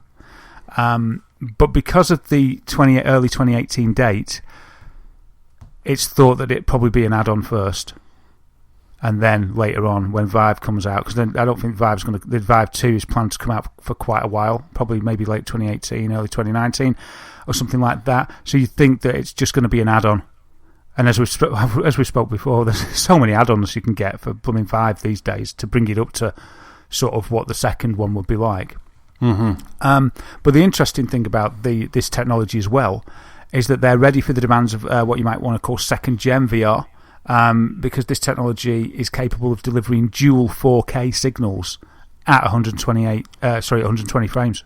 Wow. So the fact that it can do that is amazing, and that's kind of a foundation of a second generation wireless 4K. Wow, that would be stunning. Yeah. So that's oh my god, the box should need to run that surely. Yeah. So when Phil says, where are we? When's the cords getting shifted? I think we wait. Probably, I think Microsoft's probably waiting for the new generation Xbox, and at that point, they're going to be able to talk about this technology, this wireless technology that's going to be pushing 4K visuals to a headset wirelessly. Pretty amazing. So that's amazing stuff. That's really cool. We'll see what happens there. That's all I've got for you. Excellent stuff. Fantastic. I think that's about it. We're going to melt soon. That's about it for this episode. Big thank you for listening. As always, don't forget you can keep up with us at gamerslostspark.com. You can also find us on Facebook, on Twitter. We're at Lost Spark Pod. You can find us on YouTube and the Gamers of the Lost Spark PS4 community and Xbox One Club. Darren, where can people find you online? Yeah, you can get me as Wythermator on PS4, Xbox One, Twitch and Switch. Daz a Gamer on YouTube and at Daz Whittam on Twitter. Awesome. And for me, I'm Chessman on Xbox Live and Nintendo Switch, and PS-Chessman on the PlayStation Network, and Chessman UK on Twitter. Don't forget, if you have any feedback, please send it to our email address. That's feedback@gamersoflostspark.com. And don't forget, you can rate, review, and subscribe to this podcast on iTunes. That's about it, guys. I'm going to go and jump in a cold shower. Thanks very much. Bye. Thanks a lot, guys. I'm going to go red-faced and ashamedly to watch that interview with Phil Spencer. Nice one. Bye-bye. Awesome. Bye.